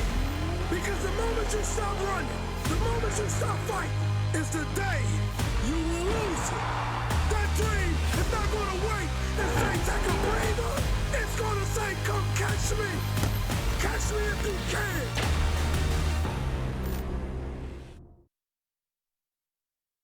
Yokohama.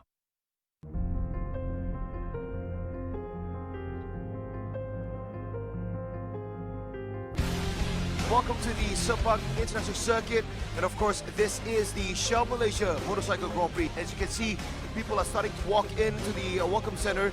We have about 100 over vendors here today. It's going to be an awesome weekend here at Sepang Circuit. Okay guys, hari ni keadaan sini sungguh meriah saya tengok dan saya doakan yang terbaik semua pemba, termasuk Malaysia, ada Rodin, Ki, Syarin dan semua yang terlibat lah. マレーシアの皆さん、MotoGP、日本から来ました。MotoGP 楽しんでます。イエーイ。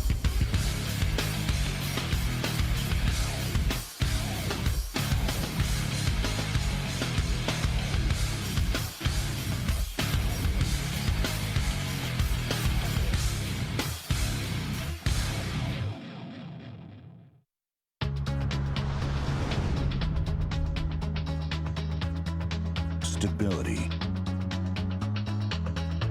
grip, quietness. Only one tire can satisfy drivers who demand true performance. Advan. Life can be exciting. Yokohama Tire.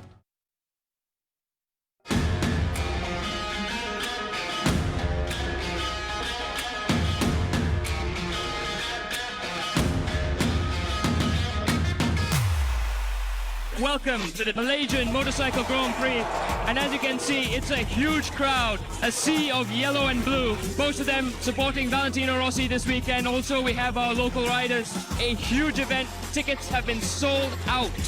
Malaysian MotoGP! Go Jack! Go Jack! Aku Syarin, you can do it!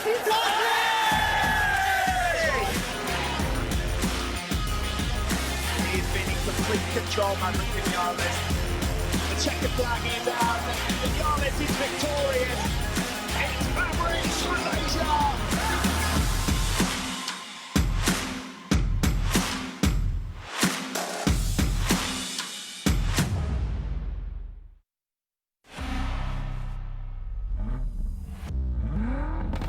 Run towards your dream.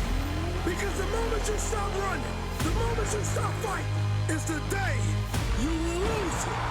That dream is not going to wait and say, take a breather. It's going to say, come catch me. Catch me if you can.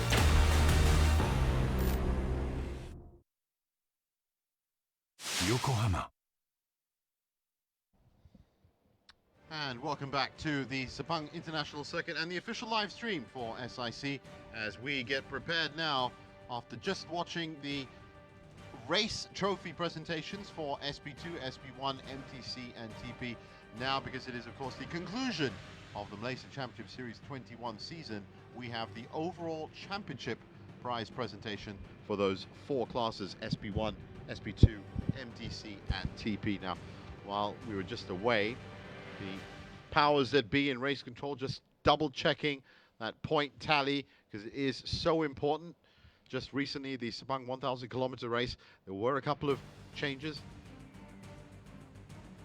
And the results are fully in now for the season. That's 7 races over a month and a half. Probably the most compressed Malaysian Championship season that we've ever seen. And of course, that's from our viewing perspective. Just imagine what it was like for the teams and the drivers to have to keep that up after not racing for 18 months, to have to come in and perform. And then for the likes of Tedco Racing and Leona Chin to pick up 4 wins, Ken Urata to pick up 3 wins and a couple of seconds as well. That's really good performance, not just from the driver, but from the team and the car as well.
time that you all been waiting for.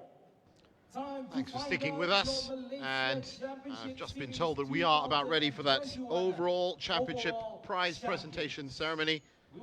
Just so important to make sure that the results of this two, which are spanning over the last 6 races, are correct and absolutely perfect. And with the VIPs on hand as well, I think we're about ready to get started and conclude. And there is Mio.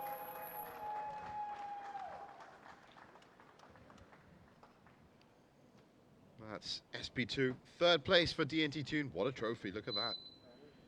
2nd place with a total point of 76. Car number 25, our engineering Putra Adam. 2nd place, Putra Adam. So many reliable, consistent finishes. Worthy 2nd place, SP2. And the winner who ended the season with a total of 86 points. Car number 98 from Tedco Racing, Liu Kawai and William Ho.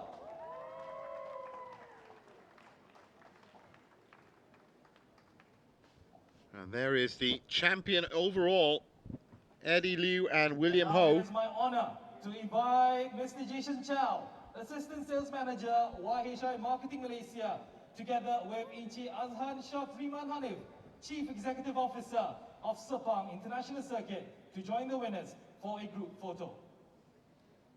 Assistant Sales Manager from YHI Marketing Malaysia, one of our VIPs today. And also, man himself, CEO of Sepang International Circuit, Encik Azhan Shah Freeman Hanif. All right, thank you, Mr. Jason, together with Encik Shah Freeman. And once again, congratulations to all the winners. You may leave the podium. Thank you. So that is SP2. I'm sure we'll be seeing SP1 up next. And now, for the overall This winners was that for the S used to be a Production 4-way One tie, category. but now it's a 3-way Please tie, welcome all the or winners close to the racing podium. all the way to the end. In 3rd place, finishing the season with a total points of 45. Car number 34, Shazul Hisham Harun and Muhammad Shah Rizal Jamaluddin. So Hisham and Jamaluddin take 3rd spot. Happy with their podium. 2nd place with a total of 49 points. Car number 55, R-Works Ken Urata. Ken Urata and William Chong with 2nd place in SP1. And the winner who ended the season with a total of 54 points. Car number 11, our engineering, Chiao Tek Song. And how about that huge performance in round 3 and round 4. And Jason Chow, hanging back in all those battles, managed to snatch the overall production title in SP1 Assistant Sales Manager, by the Marketing slightest Malaysia, margin. together with 1 point, in fact. Board of Director, Sepang International Circuit, to join the winners for a group photo.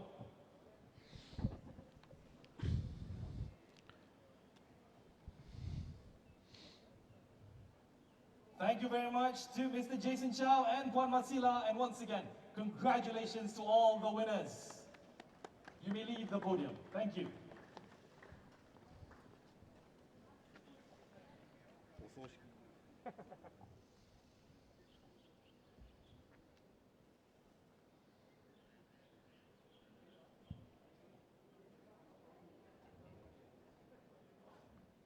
So we've got the MTC trophy presentation up next. And now, with big is checks. the podium ceremony for the M production category. 3rd place winner will win a trophy for each driver and 6,000 ringgit prize money. In third place, finishing the season with a total of 42 points. Car number 99, Chin Hualib and Admi Sharul. And I think, yeah, here we go. They're coming out. Danny Chin in third place. Admi Sharul with him.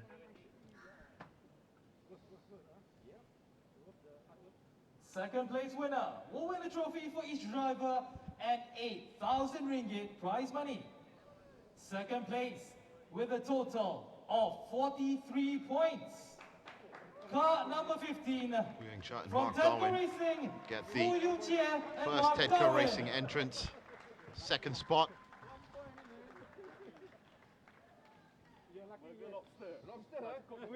And the winner of MCS overall champion for M production category will win a trophy for each driver and 10,000 ringgit prize money. The winner, who ended the season with a total of 49 points. And by the looks of it, Car those number trophies 7, a little bit from heavier Tedco than they were Racing, expecting. Leona Chin Good and couple of Akina hands on each, Teo. except Mark Darwin. And how about that? Leona Chin, fresh from being the first female winner of an MCS round, recently crowned Sepang 1,000 kilometer champion.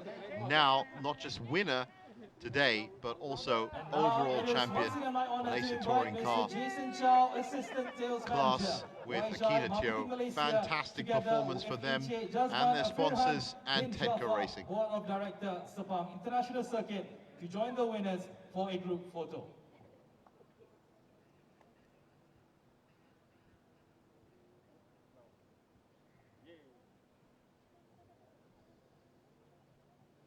All right, thank you so much to Mr. Jason and Encik Jasman.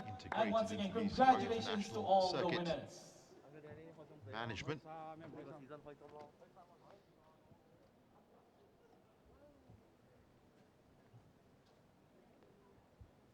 And touring production. And the final podium ceremony of the day, the T production category. Second place winner will win a trophy for each driver and 9,000 ringgit prize money. Second place with a total of 42 points, car number 1 from Niza Racing, Anafi Hussein and Kifli Othman.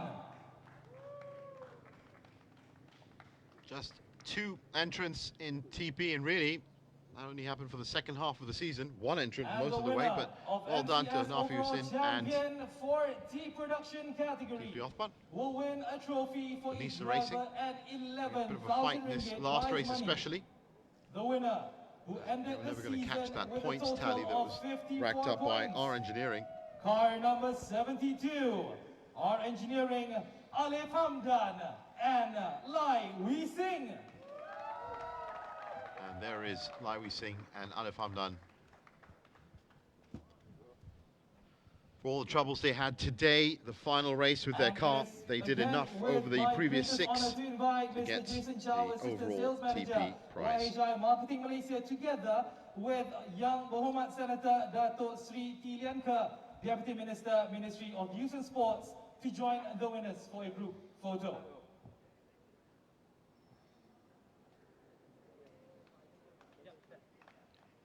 So our VIPs on hand.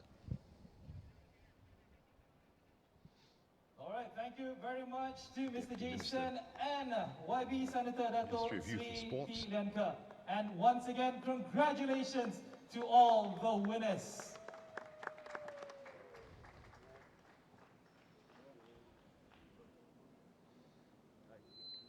Fist bumps now. Thank you. Standard part of culture because of the pandemic.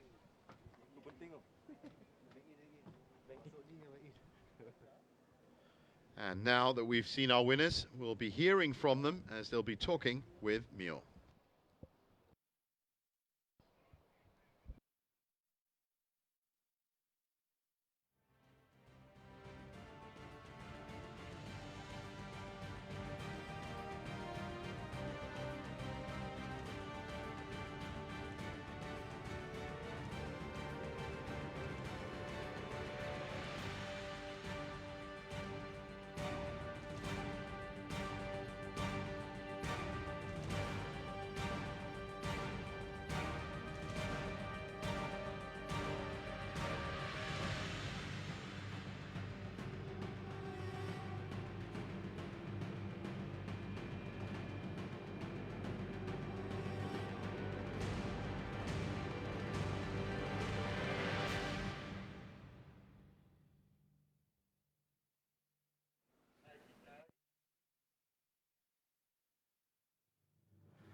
That song, Hi. overall champion, SP1.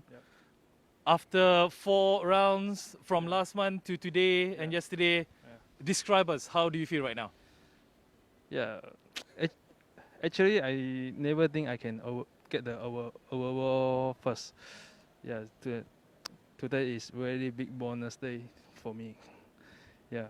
And what does this win means for you personally?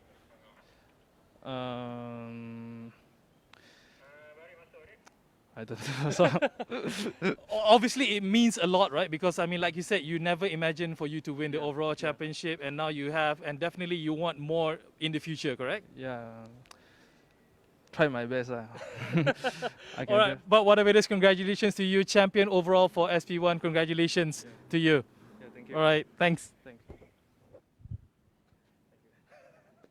Chill lah, bro. You menang. Okay, thanks, man. Thank you. Ayah.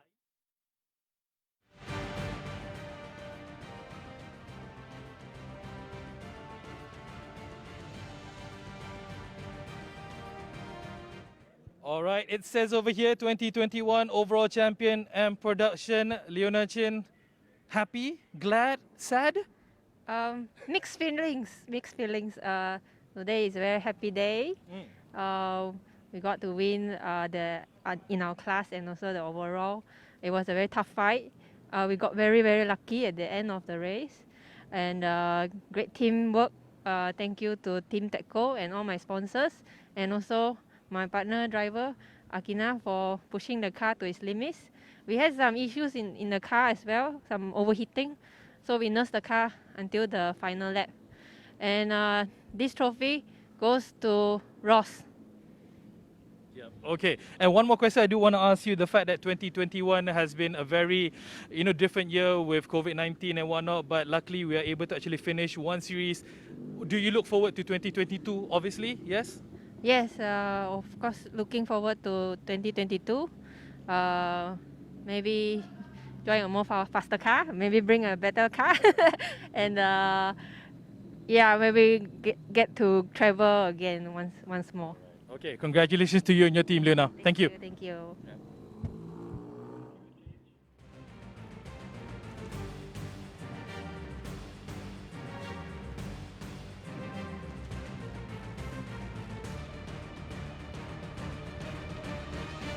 Alif Hamdan, the overall champion for TP. Again, it's been a bit of a common theme here. You're coming up here all alone, especially within last month when you literally had no other competitors. But this time around, you did have a competitor, another car on the track. But still, you're able to actually deliver. So, what does that mean for you? For us, we're really happy with HMRT and our engineering's progress with the new car. Again, we're just preparing for when things get normal again and when the other competitors come back in. So far, the lap times is about there for when it was, 2019, based on those lap times. So just really happy with our program and can't win them all today. So almost perfect, almost. So definitely 2022, more Alif Hamdan, more aggression from you going out and competing for every championship out there.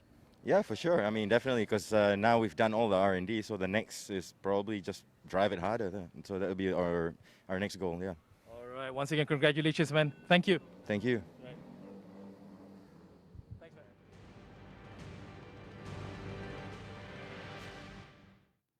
Thanks a lot. How are you doing, mate? I'm doing good, man. I'm doing good.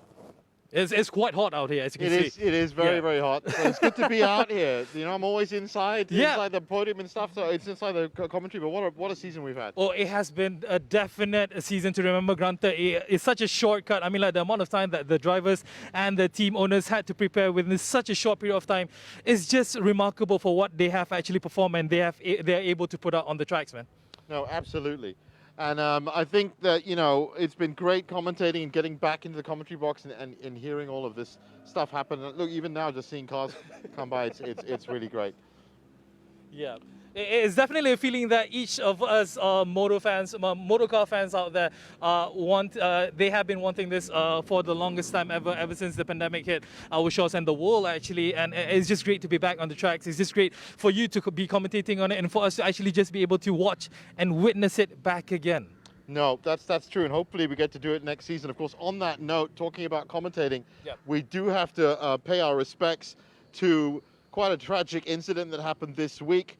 My very close friend, a broadcasting legend in Malaysia, great radio man, great commentator, Ross Yusof, tragically passed away yesterday. And of course, our thoughts go out to his family and, well, just everybody, thousands of fans that have been outpouring on Facebook.